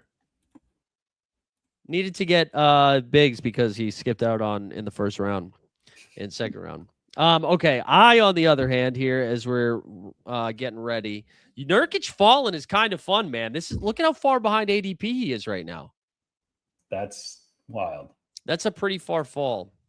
That's a pretty fall for the Bosnian Beast, as Nick takes him right there. You see Beranger, nice. Beranger, little push button, Guy Santos, Mr. Kuminga, Najee Marshall. Excited to yell at Matty Harris. Oh, no, Matty took PJ. I'm going to take the Demon. Yegor. Give me the Yegor. He is the only Brooklyn. Well, then not the only Brooklyn net, but I am pretty excited about Yegor here. Yeah, Guy Santos is starting to steam up. He was on the ADP risers, and he was up like, I don't know, 20 spots. The momentum thing's going off. So like, adjusted. His ADP is like too higher already. He's someone that I was clicking late, especially with the wing stuff. So I'm not too happy about him flying up and people catching up on that. Yeah, I mean, I feel like one of Guy Santos or Yaxel is going to have like a pretty good fantasy year just because they're going to have to play a bunch of minutes. I'm not excited to click any Golden State Warrior though. Yeah, but Yaxel's ADP is wild, man. I know. He's got the rookie tax, which our next guest we're going to talk about rookie tax. And Caleb was Wilson. Was that Morez Johnson that just went on? Speaking of rookie tax, what pick was that?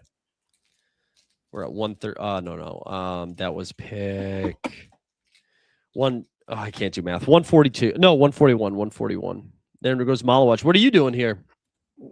I think I might have to go Maxime Renault. There's your Frenchman. That's your third big, right? Yeah.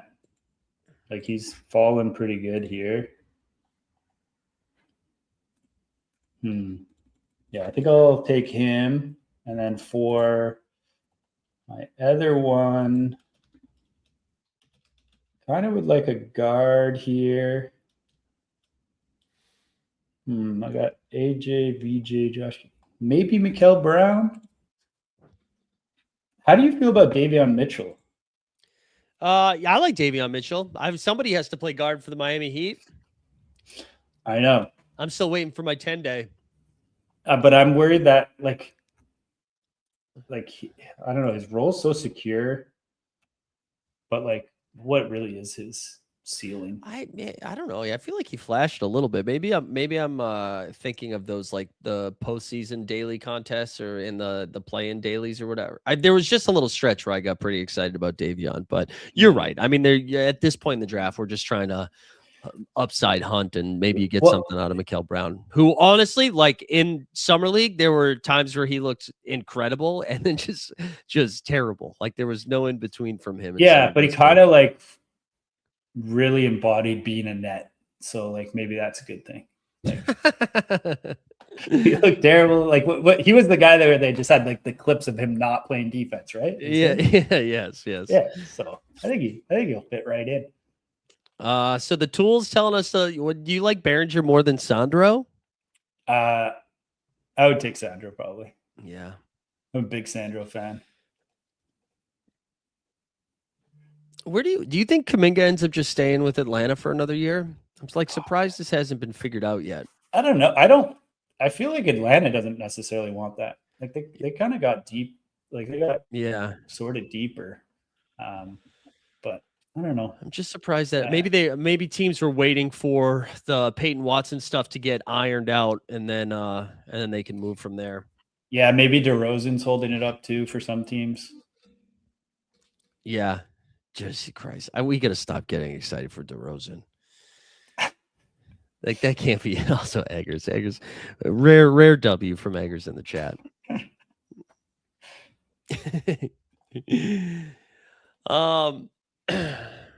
Wallace was somebody else that I was debating with Sandro, but I was already at 5 guards. I feel like if I'm not getting AJ Mitchell, I've been pushing Wallace as a guard a couple rounds later. I just really want exposure to those OKC guys. McCain is somebody I've started to click a little bit more to in 18, but I haven't gotten to him too much.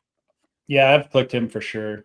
I've kind of almost wanted. I'd be interested to see if you were to look at my drafts, like if you were to combine my exposures of where I have AJ, Kaysen, or McCain, not double counting when I have 2 of them, but I think probably like 3/4 of my draft, I have at least one of those guys. And I usually don't try to take them together, but especially not Kaysen and McCain. I'll take them with AJ sometimes, but I've been doing the same thing. I've been trying to just get those guys as much as possible.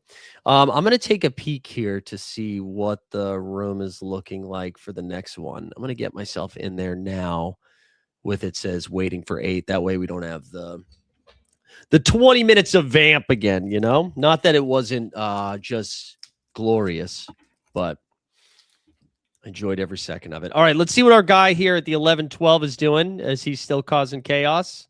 No, you take Keyshawn George. Okay.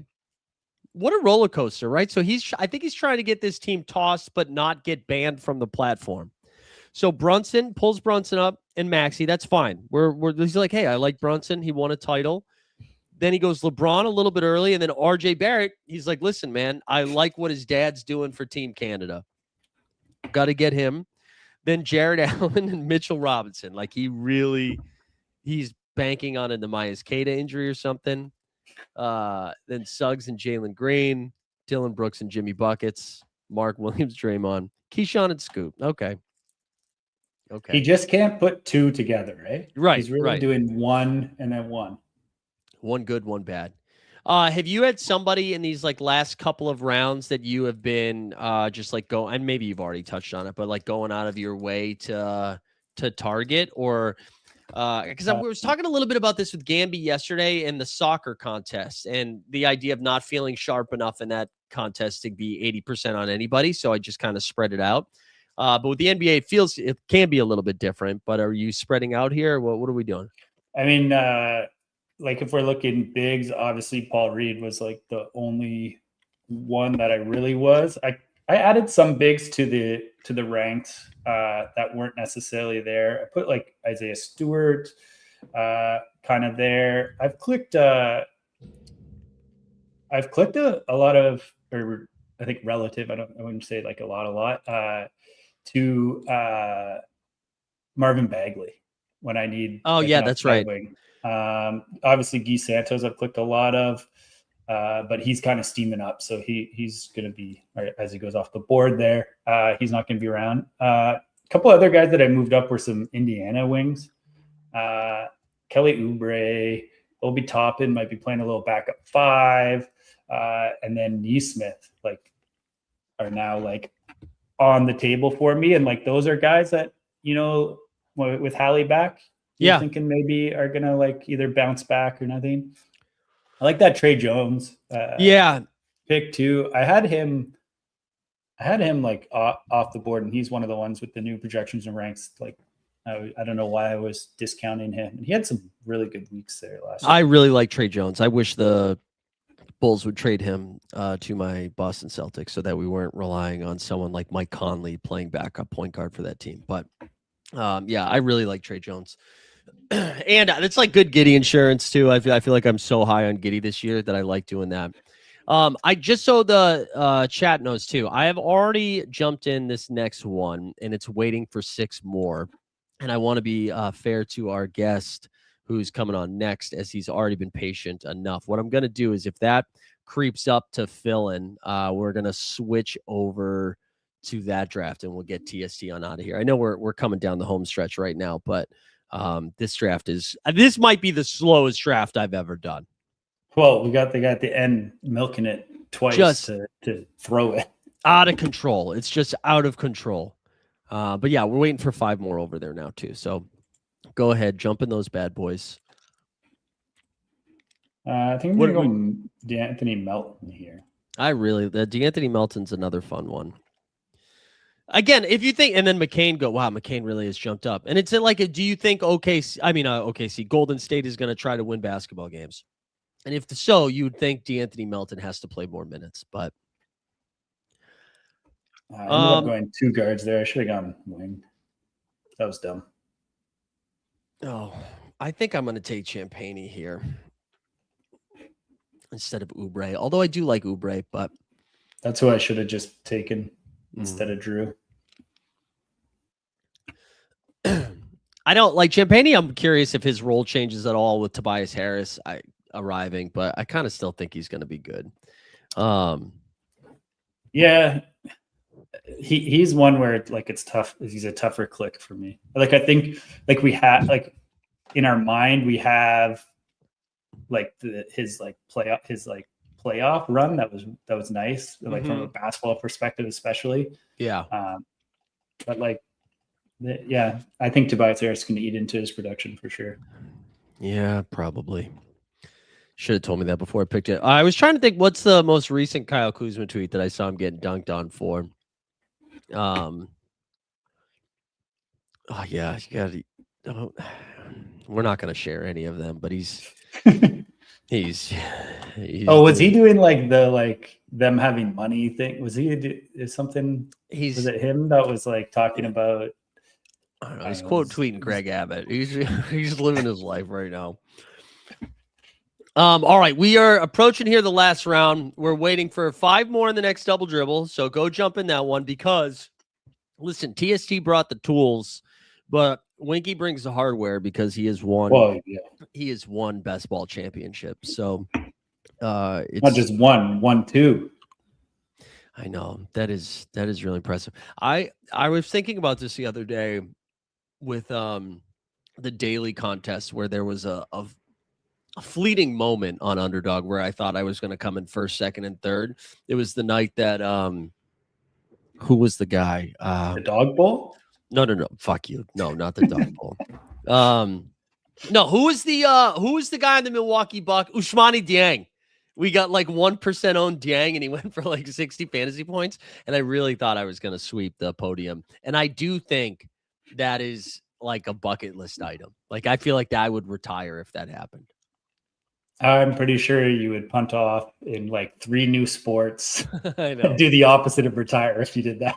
That's true. I mean, I've already done that in becoming a soccer bro. All right, last round. Our guys' last 2 picks here are Max Strus and Keldon Big Body Johnson. Cam Spencer, I think, is a really fun late pick in round 16 too. I'm going to be looking at just whatever I like here from the guard or the wing position. Brandon Williams still hasn't signed. Where is he going to go? Yeah. I'm surprised he's not back in Dallas, but I guess they believe in that rookie enough. With Peyton Watson leaving, are you going to click Christian Brown anymore in the last round or no? I'll feel a lot better doing it. That's for sure.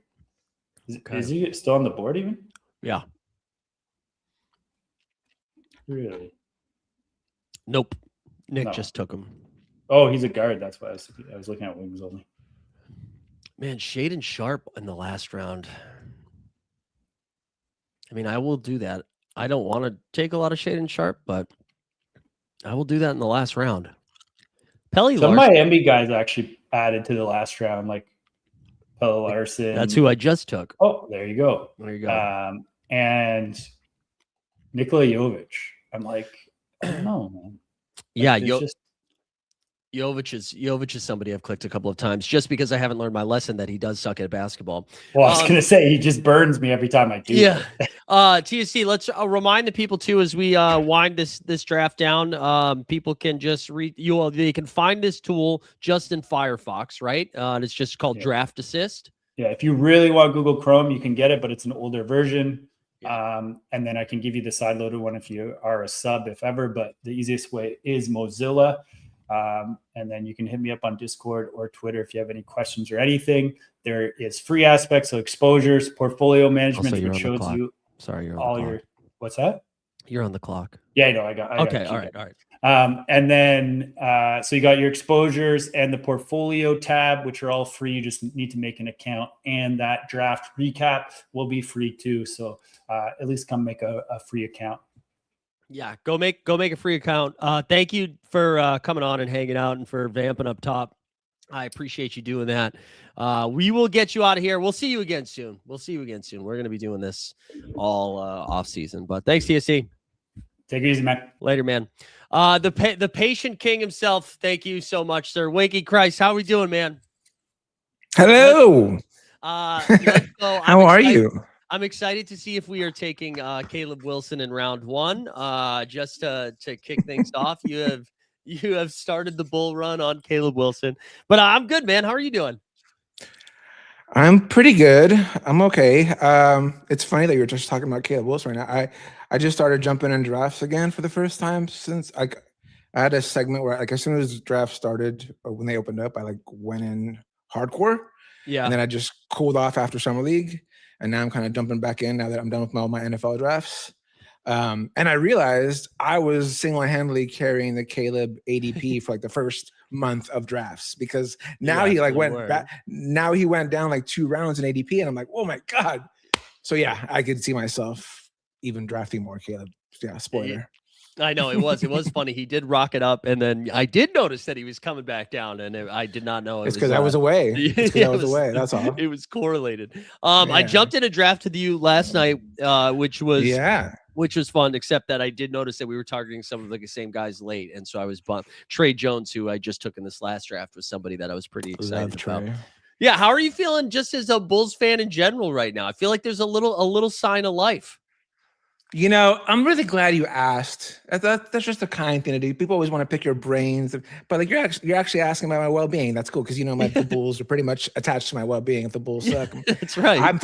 I'm finally for the first time. I'm actually excited to be alive. I feel like there's an upward trajectory on my life and the Bulls' life. Caleb Wilson could do that to a man, dude. Caleb Wilson, man. I mean, we can get into it. Dude, he's besides summer league, like, have you heard the guy like the interviews? Yes. The interviews are like the interviews are like more shocking to me than his actual play because this dude sounds like he's 35 years old and has like the personality of like an 18-year-old kid. Like I don't know, it's really weird. No, he's just got the savvy. And it's fun, obviously, when you draft a guy that's like talented and you're like, oh, this is so exciting. But for him to also just seem like a good person too makes it he's a good person. Yeah. Who works his ass off. I mean, I was thinking about this last week.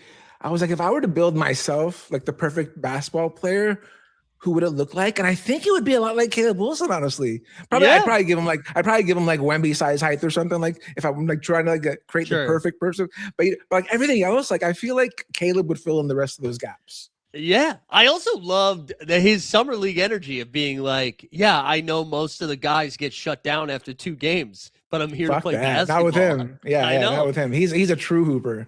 Like that's true shit right there. Yeah. I love it. I've been like pretty high on like just in best ball on drafting the Bulls. Like I've been very excited about Josh Giddey this year. Like that range of guard. Dude, the excitement's gone way too high, way too far on Josh Giddey. By the way. Yeah, you're out. I'm seeing it with the what's called the 1-2 turn, and I'm like, what the fuck?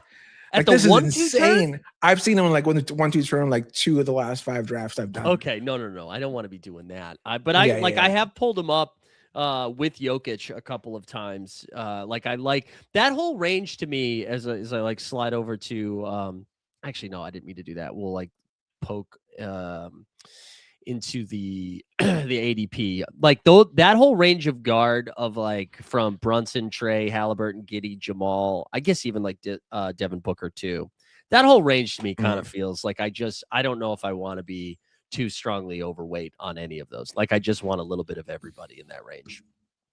Yeah, I will say this though. I mean, it is worth just starting off with this. Like we should have started off with this, but the schedule has finally been released. That is just the number one thing. Yeah. Like I by the way, I was just watching your previous show, and God, that tool is sick. By the way, one thing I gotta add, like I'm telling you, I was telling you on the side, like I'm building my own thing, but I don't ever come out. I never want to come out public with it until I'm actually like really confident about it.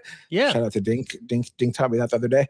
But yeah, like the schedule just matters so much in best ball. Like people don't like. I saw you guys shitting on DeMar DeRozan in the last show, and I'm like, dude, you guys can't be shitting on the guy that never misses games in best ball. Well, like for sure.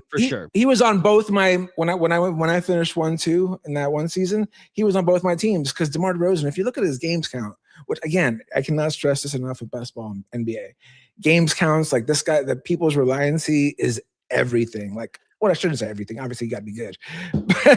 No, these guys playing games. There's nothing worse when you're in the finals and you have one of your guys like miss. Yeah, but DeMar doesn't do that. He just plays every game, and the fact that he's going to choose where he wants to go to, like as opposed to the Sacramento situation where that team was openly tanking. Like that was the first time he like actually missed games because they were just sitting him on purpose. Besides that, the guy never misses games, and I know he's going to go to a place where he can obviously get some quality playing time. So you're telling me that he's gonna pick and choose where he wants to go, and the guy never misses games.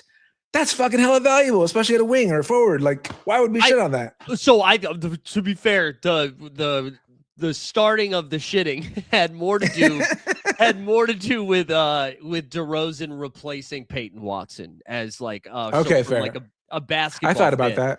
Like I don't love that. I am curious though, like so if DeRozan goes to a team like Denver, I almost prefer him go to a team where he's gonna play like 33 minutes and have like He'll pretty play good that in usage. Denver. Have you Yeah, seen you Denver's think? roster? Yeah, do you think he'll have? It's You not think great. it'll be like good numbers, good fantasy numbers in I a mean, Denver spot? obviously Jokic, and there's the black. I mean, Jamal carries his own weight. Obviously, Right. Jamal's ADP is also very interesting, by the way. Yeah.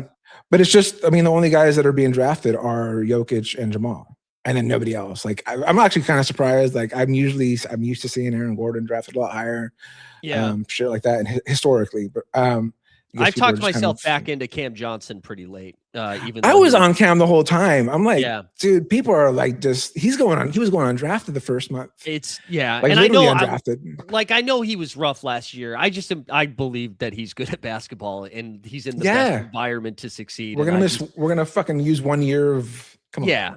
He's playing with Jokic, who everyone usually plays better with. Like, I'm really trying to throw last year like out the window. Yeah, I think so too.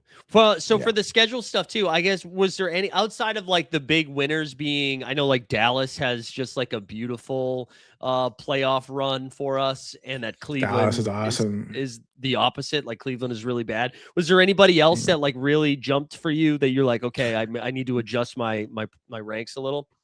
The four big teams are the Hawks, the Mavs, the Grizzlies, and the Suns. Those are the four teams that played 23 games in the fantasy playoffs. So great news for Cooper Flag fans. Like you were just like, I did also Cooper Flag. When I was doing a draft this morning, Cooper Flag went third. I was like, Jesus Christ. Whoa. But yeah, I don't like the schedule that much. Yeah. And then, the Suns one's weird. Actually, the Suns one's good because I like the fact that both their centers, Mark and Man, go late. So when you're like kind of struggling for like a last like center, I know at least they're getting especially 8 games in the actual finals as opposed to 23 games. Like it's not only do they have 23 games, they have 8 games in the finals. So I think the Suns just by default are the biggest winners. So I'm targeting the Suns a little bit more now. I was always targeting Booker, which I feel like people were like really slept on Booker the last couple of years. I don't know. Maybe it's because he's like nicknamed the cash game book and stuff, and you didn't really see the upside. But man, like Devin Booker is going way, way later than I think he should go. So he's a classic guy. He and Giddy were the two that I have like been in that range of guard that I've been clicking the most. And it looks like we filled. We got a lot of the similar names. Are we going? We're going. We're way in the back end. Let's go. We're way in the back end. You. 11. I know. Sorry, am I allowed to cuss here? You can. Yes, you can swear. It's part of my natural vocab. What Eggers 2 is also saying, what's the consensus on the schedule advantage between the top guys, the Jokic, Wemby, Giannis? I don't know why he left Luka out of that range or even Shea. But well, it's funny that you said Luka. Luka's actually a big, like huge loser for me. Like huge. Like there's no way in hell I could have Luka as a top 3 or top 4 guy for me personally. Well, I shouldn't say top 4, top 3 guy. I understand the usage is going to be insane. Like I get it. Like the numbers are through the charts. When we were doing the projections for seasonal stuff at ETR, like I get it. Like I get all that. This guy has 6 games in the fucking finals. That when you need him most, he's got a 3-game week and a 3-game week. I'm sorry, but I cannot spend a top 5 pick on that. Well, I mean, I guess it's 5, I should say. It's very hard. Again, you're talking to a guy that's very schedule like heavy. Yeah, that is my life when I'm doing best ball. I need to choose guys that are historically going to play, which is why I never usually drafted Zion in the past, shit like that. Which finally, by the way, the market kind of cut up to everyone doesn't want to. Yeah, I know. I am always so guilty of that, of chasing the upside of the dream of Zion. Okay, so for this, your first 3 then. So if Luka's not in your first 3, are you Giannis 3? This guy went Luka number 2. What are we talking about? Come on, Luka. He was just on. That's you were just talking to this guy. This is what I'm saying. First of all, you cannot, again, a 3-3 week in the finals is just so brutal. And God forbid he misses one of those games. You know what I mean? Yeah. I mean, which is very likely that late in the season, the way Luka plays, the guy fucking nurses up every injury possible. It's just hard. I'm not really treating that as 6 games. I actually think it's more like 5.5 personally. Yeah. But I'm sorry. That's one thing I would add to his tool, though. I would say. Would you the schedule stuff? It's the very schedule important. stuff. Would you slide? Would you be taking SGA or Giannis or both of them before Luka? I'd take Giannis at 3. I've been Giannis. taking Giannis at 3 every time. Like that's the obvious one for me. Like I don't even know why Luka was ever like people are so obsessed with Luka's upside minus LeBron. Dude, have you seen this Miami roster? It's just pretty much Giannis and Bam. Giannis and Bam. So he's gonna do everything. So I can't fade that. Flag goes off the board. We've got like Goon, Cat, Maxi, Scotty, Paulo. Where do you land in that range? I usually take Goon here. Yeah, me too. That's my favorite. I'm a big Goon fan. I am too. I honestly, and I'm buying whatever Houston dip is out there right now too. Like I think they're gonna. I don't know if they do anything in the postseason, but I am buying the regular season. I like Freddie. I know I'm is gonna play his guys. They have a decent schedule. They're one of the. By the way, you're talking about Freddie. God, he's my highest owned guy just by default. Why the fuck nobody wants to draft Fred VanVleet? I know. Is beyond me. And then the schedule came out, and I'm like, please have Houston have a good schedule. And they have 4-4 finals. We're live then. So okay, we got Cat, Paulo, Amen. I mean, we already got Sengun right there. Probably just want to fill up the wing position and get Paulo. Yeah, Paulo. That's how I feel too. Paulo was fun when the contest first opened and his ADP was like something stupid in the 30s or whatever. Yeah, that didn't last long, but that was pretty fun. Yeah, I mean, their schedule's not great. They have 21 games, but yeah, it's a 4-3 finals. It's not going to kill you as opposed to 2 years ago when they were undraftable.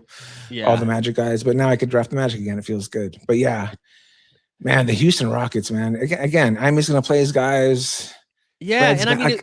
It was so clear, right? As you got Fred's ADP at 113 now, which is like creeping up a little bit. Stupid. I feel like it was even higher. When the ATR ranks come out, he's going to be like an 85th. Yes. Or something. I guarantee it. You froze up a little bit, but I think we got you back. No, you're back. Yeah, I figured you guys you're gonna jam him up there because yeah, I mean, like, dude, Ime was so clear with what we were watching Houston do that they were like desperate. He doesn't trust Reed Shepherd. They're desperate for somebody. Reed Shepherd's run. Dunzos. I nuked him the fuck so out. Cooked. Yeah, he's cooked. I think Thornton's gonna play. I was telling everyone I think Thornton's gonna play ahead of him by halfway point. Yeah. You saw Thornton at Summer League. Thornton's a ball. Like, dude, look, he was just hooping. And dude, like they got Marcus Smart there too, which again, you're not gonna ask Marcus Smart to run point the whole time, but the second unit, the ball's gonna be in his hands. And I like maybe it's my Celtics green bleeding, but Marcus Smart looked awesome last year for the Lakers. Yeah, Marcus Smart he is like Marcus Smart. Yeah. I agree. So but I am bullish on like the Fred of it all. I'm a little bit lighter on Amon right now. Like I don't draft. I'm like 50 spots behind ADP on Reed on my personal stuff. Yeah, there's no way you're drafting him if you're using my stuff. Yeah, I'm not touching Reed. You guys with the schedule being out, does that is ETR out in like the next week or so? I feel like you guys it's usually around now, right? No, last time I spoke to Dink, he's going to just get a little bit more hands-on for the next week or so, and I think they're planning on like releasing stuff in 2 and 3 weeks. Nice. That makes sense. By the way, football being later in the year. Yeah, I shall say. I mean, a little bit of breaking news, I should say. Oh, baby, I'm leaving ETR. Oh, wig, yeah. Yes, I am. I told them last week. I haven't really gone public with it on X or anything. Yeah. But yeah, I'm leaving. Oh man, a lot of reasons. I didn't get fired or anything. Like those guys are my family. They're like my best friends. Like it's actually gonna suck, but not talking to them every day. But I think it's in the words of Fred VanVleet, I think it's time to bet on yourself. I love it, man. There's someone also doing that right now. Go for it. Mm-hmm. I also I will miss the 2 p.m. Eastern injury show was appointment viewing. Oh, I'm not going anywhere. Okay, you going anywhere? You will. I'm gonna be doing my shows. I'm gonna be doing shows on the fucking like. I'm not gonna go like Davis Maddox style, like where I'm just glued to your TV screen. Yeah. But like I will be doing shows more frequently. Yes. Good. Yeah, I've been seeing you out in the Twitch streets for some drafts. Well, that's its own thing. That's its own thing. That's just a reps thing. Yeah. And these go unannounced, by the way, all my Twitch stuff. Yeah. Because I don't want it to be like a thing yet. Like I'm not even like going official with any of this stuff. So I'm just practicing on the side. But yeah, I talked to you when we were in Summer League. I was telling you about like I have all these ideas just for content. I'm just like, I don't really want to go public with it, but like let me just try it on the side and see how it works. And I think I just think the space is very boring right now. That's all. Nothing to see. Like you're fine. Like, no, dude. Yeah, as a whole, like there's just a very weird, like bland space. It's just Yeah, I think nerds talking stats and yeah, and it's a lot of the. I think people have seen some people do it really well, and so they're like, "That's what I'm gonna do what they're doing." yeah, But so it's a lot of the same. We're seeing a lot of similar vibes. yeah. I'm just excited to just add some new man, pizzazz into the scene, see what happens. Might fail miserably, who knows? But I might be the biggest thing in the world. Maybe I'm the new Pat McAfee, where I'm just getting shows. ESPN's hiring me to do shows. There you go, tank tops only.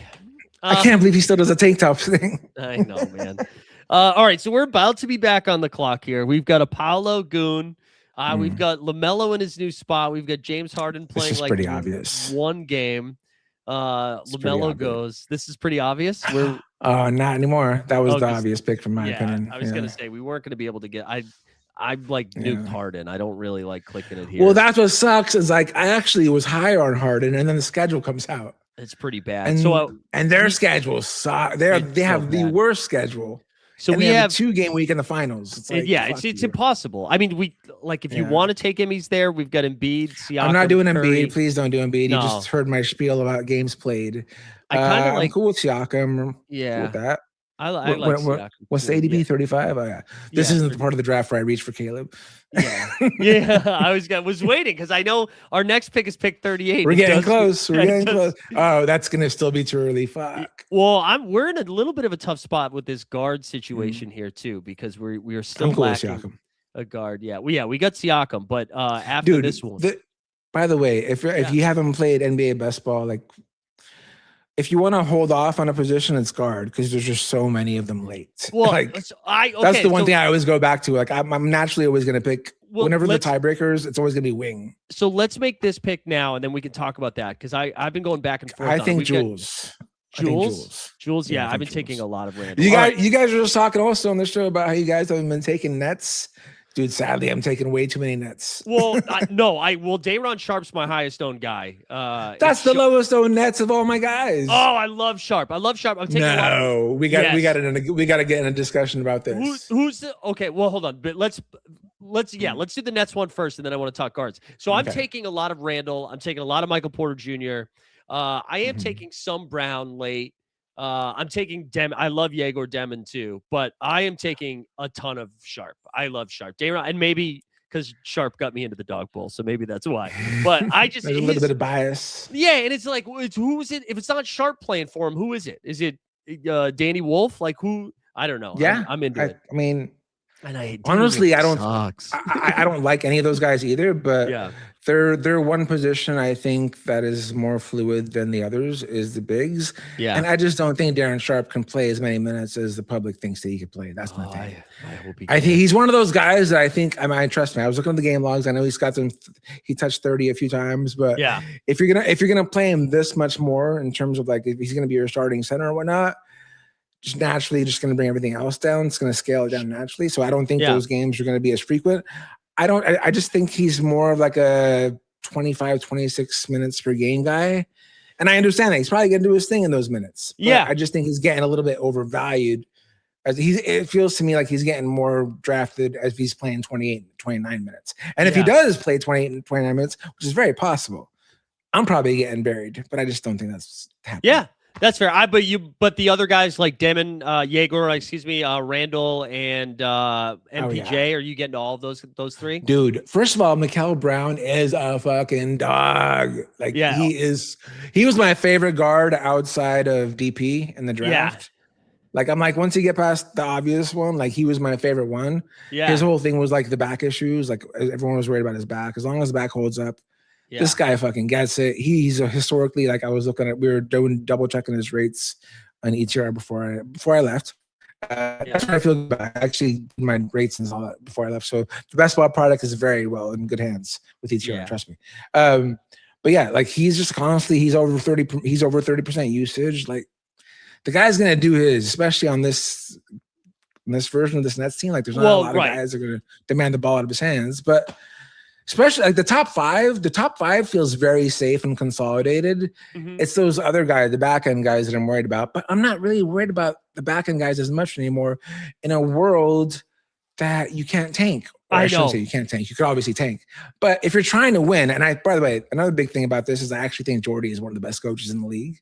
I think Jordy's fucking awesome. 100% agree, man. 100%. And I feel like he's been coaching with his hands. Yeah, he's been coaching with his hands tied for the last couple of years. Right. I think you're going to see a really good. I shouldn't say really good. That's just.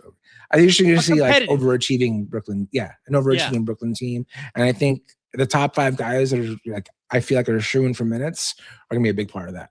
Yeah, I like that too. I mean, we were shitting on the Nets in general, but those 5 I feel pretty comfortable with, and I'm totally in alignment with you with Jordy. I think. I mean, what was it? Was it 2 seasons ago? I feel like Brooklyn got off they were winning too many games, and they were like, "You guys got to exactly remember that? Stop it!" Yeah.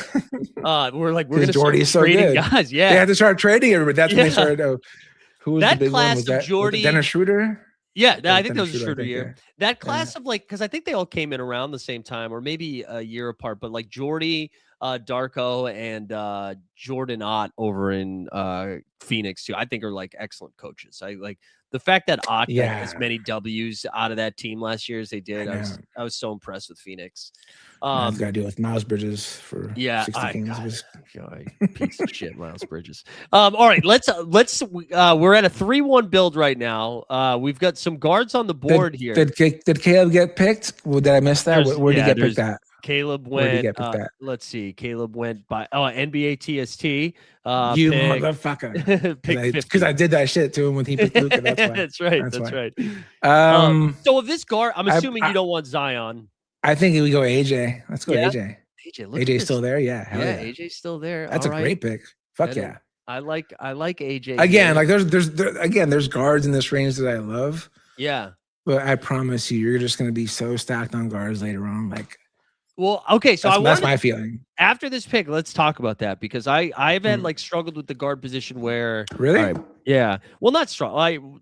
I'll explain. But okay, so we're back on. You got Harper, Keontae's down here. That was quick. These guys just big Garland and Gobert fans. Yeah, right. We got VJ, Hero, Queen. I'd draft no Queen ever. It's just way too pricey for me. I'm down on a way. Harper I think Harper is cool. Just bet on the upside. Yeah, let's take the upside. Harper is our first guard. So what let's get some guards. We were a little bit lacking on guards. We got to be a little bit for stealing here. With the guard position, I find that like if I try this range of like we were talking earlier of Brunson. Wow, Halliburton went pretty early in this draft too. I take Halliburton a lot. I do too, but usually in this 20 range. But like Hallie, Trey, Booker, Brunson, Giddey, or even Reeves or Jamal, I like to try to get one of those guys. Because then after that, I don't want to touch guard until the range that we just got to, like the Keontae. DeJounte, I have such mixed feelings on. What? You have mixed feelings? Why? What is these mixed feelings that you have? It is Joe Dumars and the New Orleans Pelicans. Like, I just don't, and I know you can't tank. They're not playing basketball on the court. They're not the ones dribbling. I know, but I feel like we're not going to, honestly, similar to like how you're talking about Day'Ron Sharpe. I just think with the wink and a nod, all of a sudden Jeremiah Fears is playing like 37 minutes. So I'm a little bit nervous, but I do like. I mean, I'm a DeJounte guy. I do like DeJounte, but yeah, that guard DeJounte also is a guy. By the way, minus obviously he had the injury, but besides that, a guy that historically plays a bunch of games and a guy that does everything. He rebounds, gets assists, gets stocks. Like, that's fucking very valuable to me. And I'm sure he's 1 year removed from the injury. Like, come on. Yeah. Like, and I mean, he looked good when he came back. Players. He looked great when he came back. Like he looks really good. So I'm warming to it, but that I don't know. What are you doing with Kyrie? I saw he went 44 in this draft. I take a lot of Kyrie too. Me too. All these guys that I thought could have came back last year, I'm drafting. Because I think there's a natural built-in bias in these drafters' heads. Like, I can't. This is their first game, but like I'm in my head, I'm telling myself, like, well, they could have came back last year. Those teams are just going nowhere, and they're just playing it safe. So I'm treating them. I don't want to say like fully healthy, but you know what I'm saying. Like, I'm trying to treat them as like this is going to be as healthy as they're probably going to be for the next 5-6 months. So and I'm trying to take some notes here from what I've been seeing in what I've been seeing in like the NFL lobbies. Where people are just coming back sooner. Like they're coming back healthier and they're coming back like George Kittle. I thought was going to miss a ton of time, and he's just like, this is how modern medicine has evolved. Like these dudes are my highest owned outside of Terrence. Yeah, dude, I love it. I love it. Yeah. But so like I want to keep that energy with some of these in some of these NBA drafts. So if it's Kyrie, I'm like, Kyrie going in like the mid 50s, I feel like is just insane value, and I want to make sure it is, right? And I think he's gonna play a lot of the games. Like again, I don't want to. He's obviously gonna miss his share. Like, like I don't know. He's gonna be like particularly like very carefully taken care of. You know what I'm saying? He had a whole year off. He had a whole. That's year what I'm off. saying. Like he's so fine. It should be like this is. I don't know. There's no reason to be careful. Yeah. What are some? That's why I draft him. Of that other guard range. So we've hit DeJounte and like Kyrie. Who else in that you were saying like late? Who are the guys that you're like really digging? If you want to talk late stuff, again, I'm gonna be doing my late round school shit that I did for Underdog. Or sorry, that I did. I've lost my previous two employers mixed up. What I did for ETR. I'm gonna do the same scroll down candidates that I did for them on my own stuff. But I will say like one of them, for instance, is I'll tell you. I mean, first, this is gonna sound so gross. I shouldn't say that. I mean, this is. I have to like carefully, like I have to realize I'm on air. You were talking about Cam Spencer earlier. I can't really touch Cam Spencer. There's so many. Okay, here's a classic one. Braden Berries. Braden, love. Braden Berries is a very interesting person to talk about because I do not draft any Milwaukee Bucks. Like the Milwaukee Bucks are just the most stay away team of all the time. Not only because they're just the Milwaukee Bucks, but they have a fucking million guys that are going to be handling the ball. Hold on, I'm going to interrupt you just for 1 second because we're on the clock here. With one guard so far, we have a 1-4-1. Oh, this is Fox. Darren Fox, please. Yeah. Darren Fox, easy click.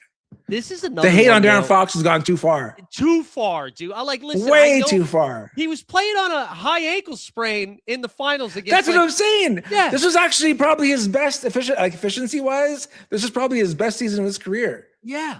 We're gonna be back on the clock here in a second too. And John Moran, Kobe. Kobe. Yes. Let's get Kobe. Yeah. Thank you. Come on. Thank you. Starting point guard, probably gonna play 35 minutes a game. Yeah. That's a little I love 33 minutes a game, probably. I'm sure.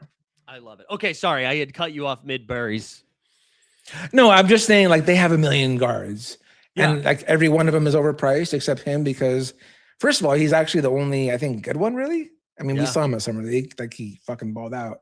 But yes, he's got a lot of hills to climb. I understand that. Like you're not drafting him for the October through April. I'm sorry, through February. You're drafting him hoping that he's the one playing all the minutes in March and April. Exactly.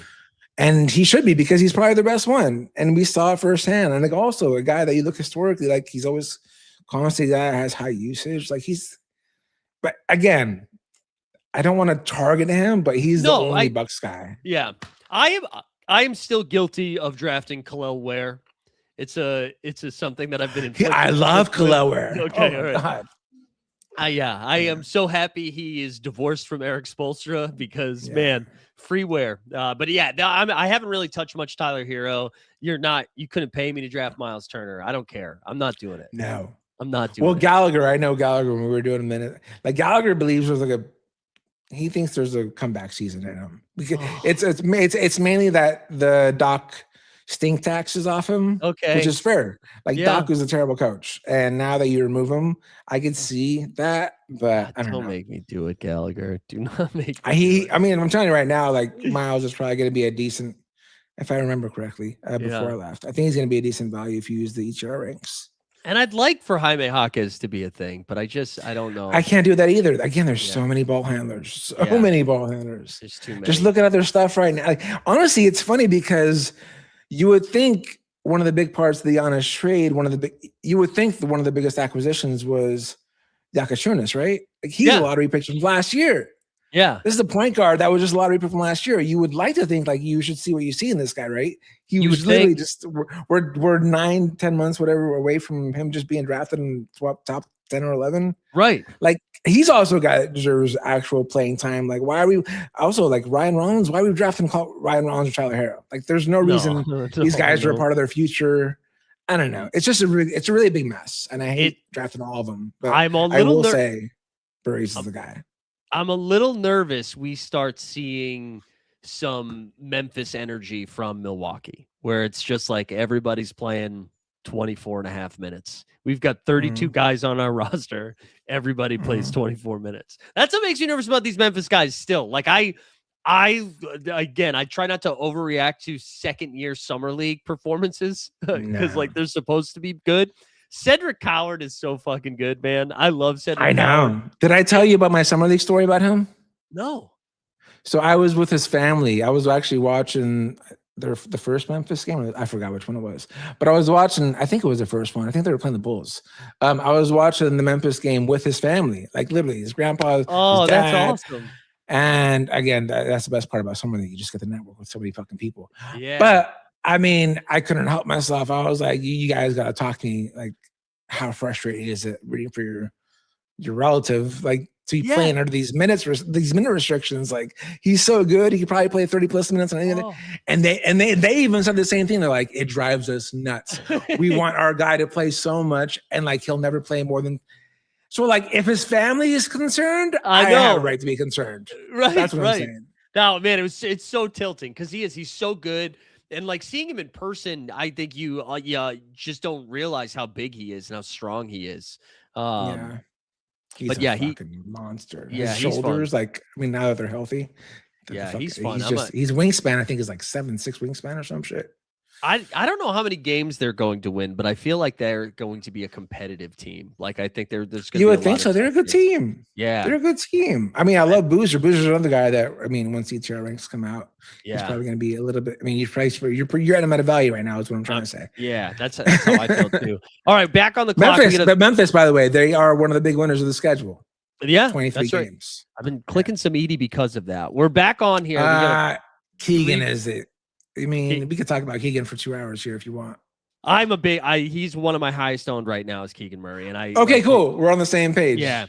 His ADP's starting to creep up a little bit. Like we were getting him so cheap for a little while. 351. We'll get this other pick and then we can talk about it. Kevin Porter Jr. No, thank you. We need a big soon. Yes. Yeah. What are the bigs available now? How do you feel about Yusuf Nurkic, the Bosnian Beast? Dude, I'm starting to creep back up. Like I was off him for a while, and then I just looked at this. I know. It makes sense because they're trying to win now, and I think he's obviously way better than Philip. Yeah, I think it's fine. And the Filipowski thing. I mean, I believe deep in my. I'm way behind on him. Yeah, I don't think Will Hardy wants to play Filipowski. No, I love Will. Dude, I love Filipowski. He was literally my guy last year in our my guy draft. He's one of my favorite players, but I just know he's a terrible NBA basketball player. Like, actually. Yeah. I think if you're now that you're trying to win, I think, Yeah, I think so too. And I don't think I was saying this in the last draft, but I don't know if I've weighed enough about Walker Kessler leaving. Like when Yusuf Nurkic came back to Utah, I was like, whatever, man. Like he's going to be coming off the bench, and I don't want to be overvaluing like the 2 weeks of triple doubles he gave us. But I do. This is where you got to take bias out of it. Like, this is where you got to take bias out of it. I know. That's how it was hard for me to actually adjust personally. I was like, am I really going to start drafting him? Like, it makes all total sense in the world, honestly. I'm very excited to ride the Utah bandwagon, though. That was my first future bet that I made. Do you draft a lot of them? I was just talking to TST. I love Keontae George. I've not been taking a lot of him. Lowry Markkanen's been the one that I've been clicking because I like that. Really? Yeah, I like that. I think he's the biggest loser about all these guys. You add all these scorers to the team, and that's his like only attribute that he brings to the starting lineup. Like he's obviously not bringing the rebounding and stuff. I mean, he's fine at those, Yeah. But, like, I just think now that you got Jaren there and Darren, like those guys are going to fill up the scoring a lot more than the catch and shoot guy. Yeah, that's fair. Maybe I need to be weighing that in. I guess I'm not including Jaren Jackson Jr. scoring into that a little bit enough. I just think Lowry's really, really good. I just think he's gonna still. I love Lowry. Yeah, I can pull out the jersey right now if you want me to. And wear it. I think, but I just think like at that range because he's going like in the 50s, right? Like, am I wrong on that? Where did he go? I mean, he does go. I think he does go around the 50s. I think you're right. Correct. If I looked at my stuff. Yeah, 48 in this one. Now, another guy in that range, similarly, I'm curious how you feel about Franz Wagner's going in like the late 50s. Yeah. I take a lot of Franz. I take a lot of Franz. Me too. I think also another guy that, again, we were talking earlier about how a couple years ago how they just had by far the worst playoff schedule. Right. And I just could never draft any Magic. So I'm kind of making up for it the last couple of years. I always want to make sure because I think a lot of these. I think Paolo. I think Bane. I think the only one that's overvalued is probably Suggs. As long as this team is healthy. By the way, I should always preface that by saying as long as this team is healthy because it's a big thing with this team. Yeah. That's what I'm saying. All their starters, just like there's just one of them is bound to miss like 5 weeks in a row at one point of the season. But yeah, now that I'm actually able to draft them and their playoff schedule is not so detrimental, like I think I draft a lot of them because again, I think people forgot how good Franz Wagner is. Dude, like, this time last year he was going in the 20s, like the 20s. Yes, and early I know. 30s, and now we're getting like a 30 pick discount on him. I'm like, I don't know, man. That's kind of how I felt about Trae Young when the drafts first came out, and I was talking to the team too before I jumped off. Is like I think initially our Trae Young ranks were like he was like at 30, 33, and I was like, dude, Trae Young has been like top 15 for ETR for like 3 years in a row. Like I don't know why the rates were so fucked up. And then once we adjusted things, we realized, okay, yeah, he should be a top like 15, 20 pick. Like it's Trae Young, and he's gonna. By the way, I have your curious in your thoughts. What are your thoughts on Trae Young being the assist leader this year? Oh, I think that's a really fun bet. Yeah. Because I think Washington's going to score. I think they're going to score. I think they're going to compete. And I think, like, dude, not the revenge, but dude, he basically had a whole year off basically, and everybody's kind of forgot how good and talented he is. It's taken me a little while to come around to it in that range because I just like some of those guys, but yeah, I think Trae Young's dude. He's got Anthony Davis next to him. He's got Devonta next to him. He's the rim running is going to be just like how many easy buckets is he going to get? I think bold prediction. I think there's a chance he might average 13 assists. Very bold. I like that. I like that. All right, there's Nikola Vucevic is finally not going in the top 100 anymore as he went to 128. That was that's probably the highest discrepancy we have. Not only ATR, but with my stuff. I was like, I am not touching Vooch. Dude, no way. At all. All right, we're back on just that name value it alone. Yeah. We're back here with a 352, right? We got Hartenstein. We were just talking about Suggs. Yeah, we'll say that again. We were just talking about Suggs. Yeah. Anthony Black. Maxime. Yeah, pick Maxime and just go to bed. Yeah, we're done at bigs. Yeah. There we go. Maxime is probably my highest owned big. Okay. Let's talk to me. Well, let's make this next pick, and then I want to talk Kings in general with like Sabonis and Levine. And I'll talk to you. Yes, the Kings are a very interesting point in best ball. Yeah, we probably need to grab another guard here. I would think with only having 3. Yeah, we will start. Let me see the guards that are available. So we've got Suggs, we got Nemby, Anthony Black, Yegor. Let's start the Nets train that I was talking about earlier. There we go. Devin, I love it. Damn. You saw him at Summer League. Dude, he was so good in Summer League, man. He was so good. He looked so good on the ball. He looked bigger than I thought. He's driving now. Yeah. He looks That's healthy. The big thing with him. He's healthy. He's driving now. I don't have to worry about any minutes concerns. Yeah. Like for the longest time with the Nets last season, like you just knew he wasn't going to play a lot of minutes. Yeah. I don't know. Like, and people forget, like, this dude was compared to like Josh Giddey coming out of college last year. Like, this guy does things. He's out there and he gets He was shooting the 3-ball a little bit in Summer League. Well, that's what last year was. Last year was a three ball thing where they're like, we just want you to shoot threes. Yeah. And then this year was the complete opposite. Now they're like, we just want you to just drive. Yeah. And I get it. People do that all the time. Teams do that all the time. They'll sacrifice a season for a player and just say, hey, I want you to work on this one thing for this one season. Yeah. Okay, talk to me about the Kings, and are you going to have any Sabonis? Because I think at this point, I don't know if I will. Sabonis has been a very difficult person to deal with, honestly. Because in my head, I'm just like, he should Sabonis is also a guy that's usually a first-round pick historically in like best ball, right? Like, why am I 8, 9, 10, something like that? Yeah. So it's like you see him at 30, and you're just like, why am I not auto drafting this dude? I don't know what it's going to be, which team he's going to be playing for, which obviously alludes to why I'm so high on Maxime. Right. I think it's pretty. I don't want to say certain. I don't want to be like guy that's like a lock, but I think it's likely that he's not going to be with the Kings for the rest of the year. I agree with that. Especially at the halfway point, he should be gone by then. And that's why I want Maxime, and I've seen what Maxime can do with Sabonis off. Like, Oh, he's just a rates monster. Yeah.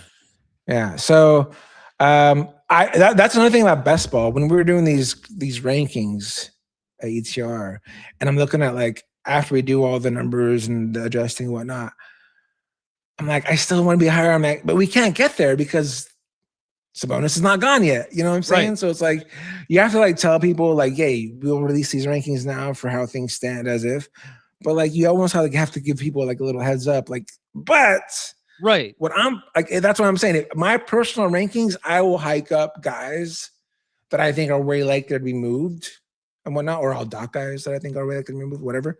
Yeah. That's what's hard to do with each of our projections. That's what sucks. Right. Because you're projecting for the information we have, not what we're Speaking guessing. of Nee Clifford, I should say, speaking of the Kings, I was the only guy, by the way, last year that put this motherfucker on the radar. Like, if you look at ETR's initial ranks, I think he was like 500th ranked guy.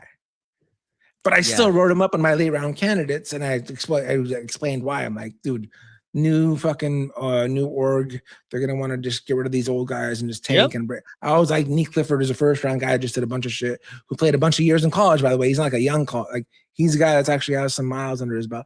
I was like, he's gonna play and he's gonna do things. Yeah. But you can't project that. No. You can't project that.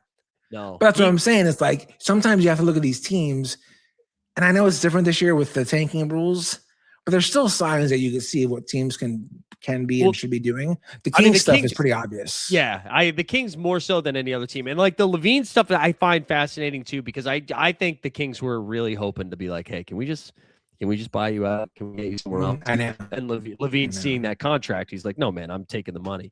Okay, he's staying.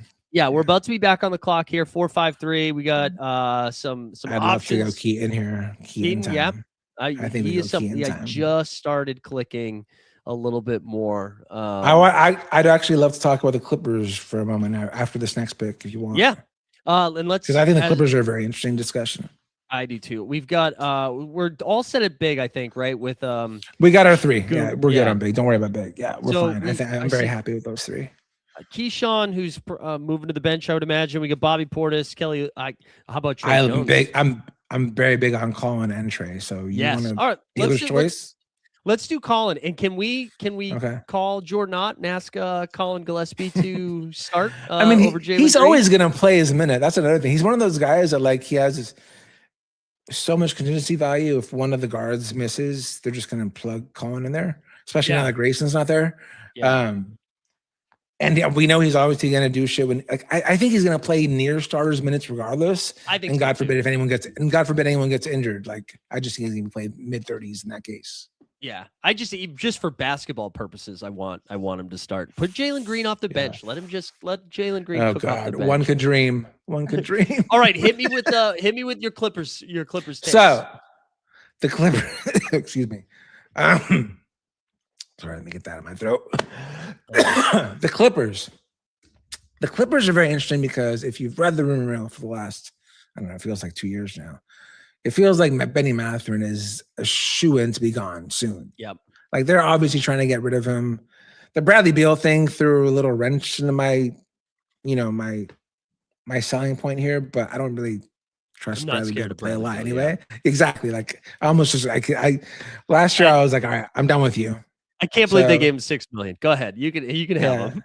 Exactly. But if you look at the Clippers, like this team, obviously, once this Kawhi trade eventually likely now it looks like goes through, this team sucks. It's so bad. I know. This team's so bad. It's like I get it. Like there's Ingram. I mean, Strus now. Like I don't even know what Strus is doing there, but I cannot believe that's where Strus landed. I thought, like, of course he went to Denver. What do you mean he's on the Clippers? I couldn't believe that would have made sense. Yeah. That would have made sense. I would have been like, okay, that makes sense. I like Strus playing next to Jokic. That would make all the sense in the world. But no, I don't know what the Clippers' plans are with Strus. I don't know if they plan on dishing him off somewhere else. Maybe they can get something for him.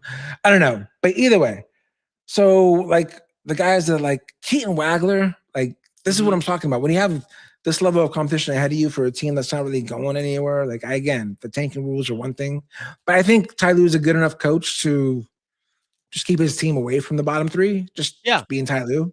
So either way, I look at teams that are this, I don't know, Jordan Miller, by the way, is another guy that I've been drafting a lot lately.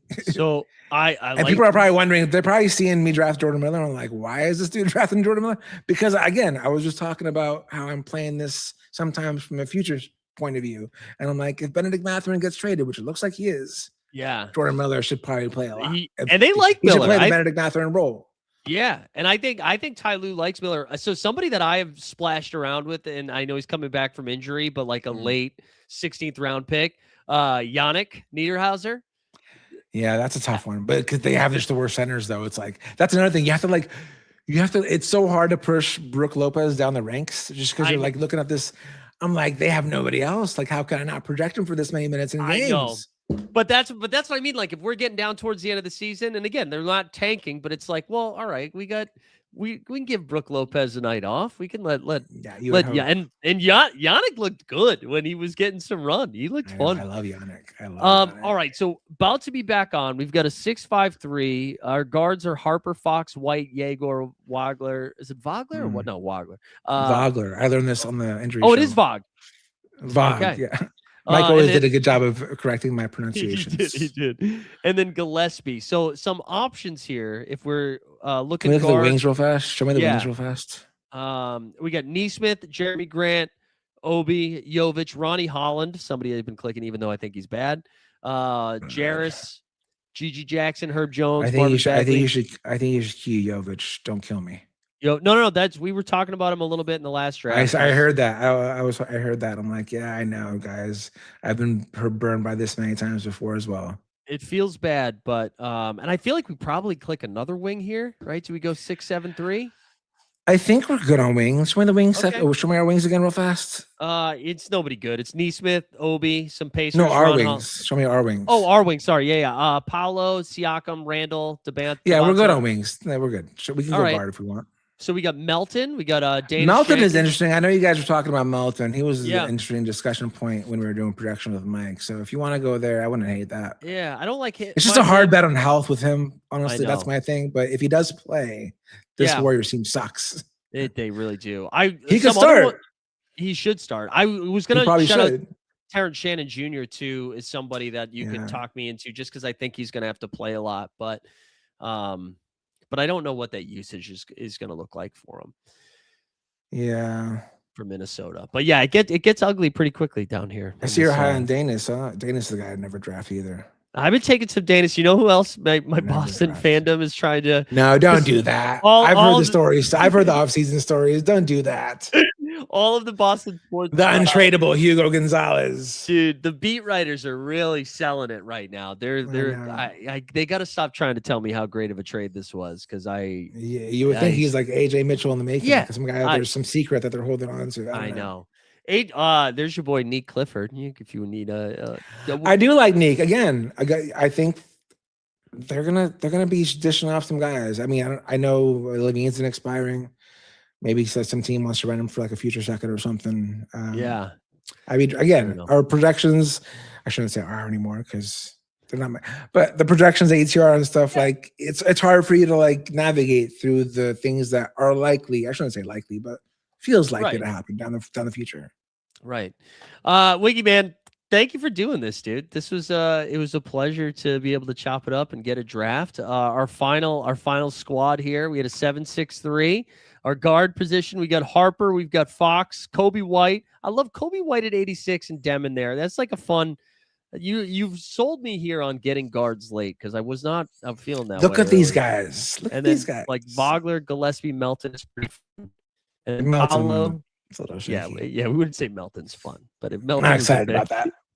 but if he's healthy, Paolo, Spicy P, Randall. That's a fun little 3-wing start with Debonta, Keegan, and Jovic, and then Goon Squad, Nurkic, and Maxime. That is a fun big room too. Big room is nice. You get the boring pick of Nurk, and you got the sexy pick of Maxime. Yeah, I like it. And a little balance over there. It's gonna be big Shengun season too, I think. Wiggy, I'll have your handle and stuff tagged in the show notes, but where I know announcements to come, I should say. Announcements to come here where we'll be able to consume some Winky content? major announcements are coming. I don't stress that enough. Again, if you want to be my guest, if you're lucky enough to be watching the show, I haven't gone public with any of my shit. Like, if you want to see like a glimpse of stuff that I'm working on, please be my guest. Go to winkychrist.com. It's just pretty much become my dashboard, like what I do every morning, like when I prep for NBA stuff. But I just pretty much turn it into my bedroom. This is like, if you look into my website, you're just like a little, looks like you see Cash's stuff. You see Cash is my son, by the way. Like you see like you see little hints of everything. It's like it's a little welcoming to my bedroom. Yeah, that's my website. That's what I do. That's gonna tell me. It's gonna have it's gonna give me real life updates when the injury reports come live. I don't have to reply on Underdog. Like, I'm not gonna rely on Underdog tweets or whatever. Like, that's gonna just hit me up on my screen live, whatever. So awesome. My rotations tab, I have Winky. Like, I mean, the Wowie stuff. Like, it's all there. Obviously, I'm still perfecting it left and right. That's all I'm doing with my day. But yeah, the rotations, it's awesome. Just things that I would use all the time, and I would just personally like, why don't they add this to it? And I would add that to it. But yeah, this is awesome. Man. I'm a fan of it. I use it all the time.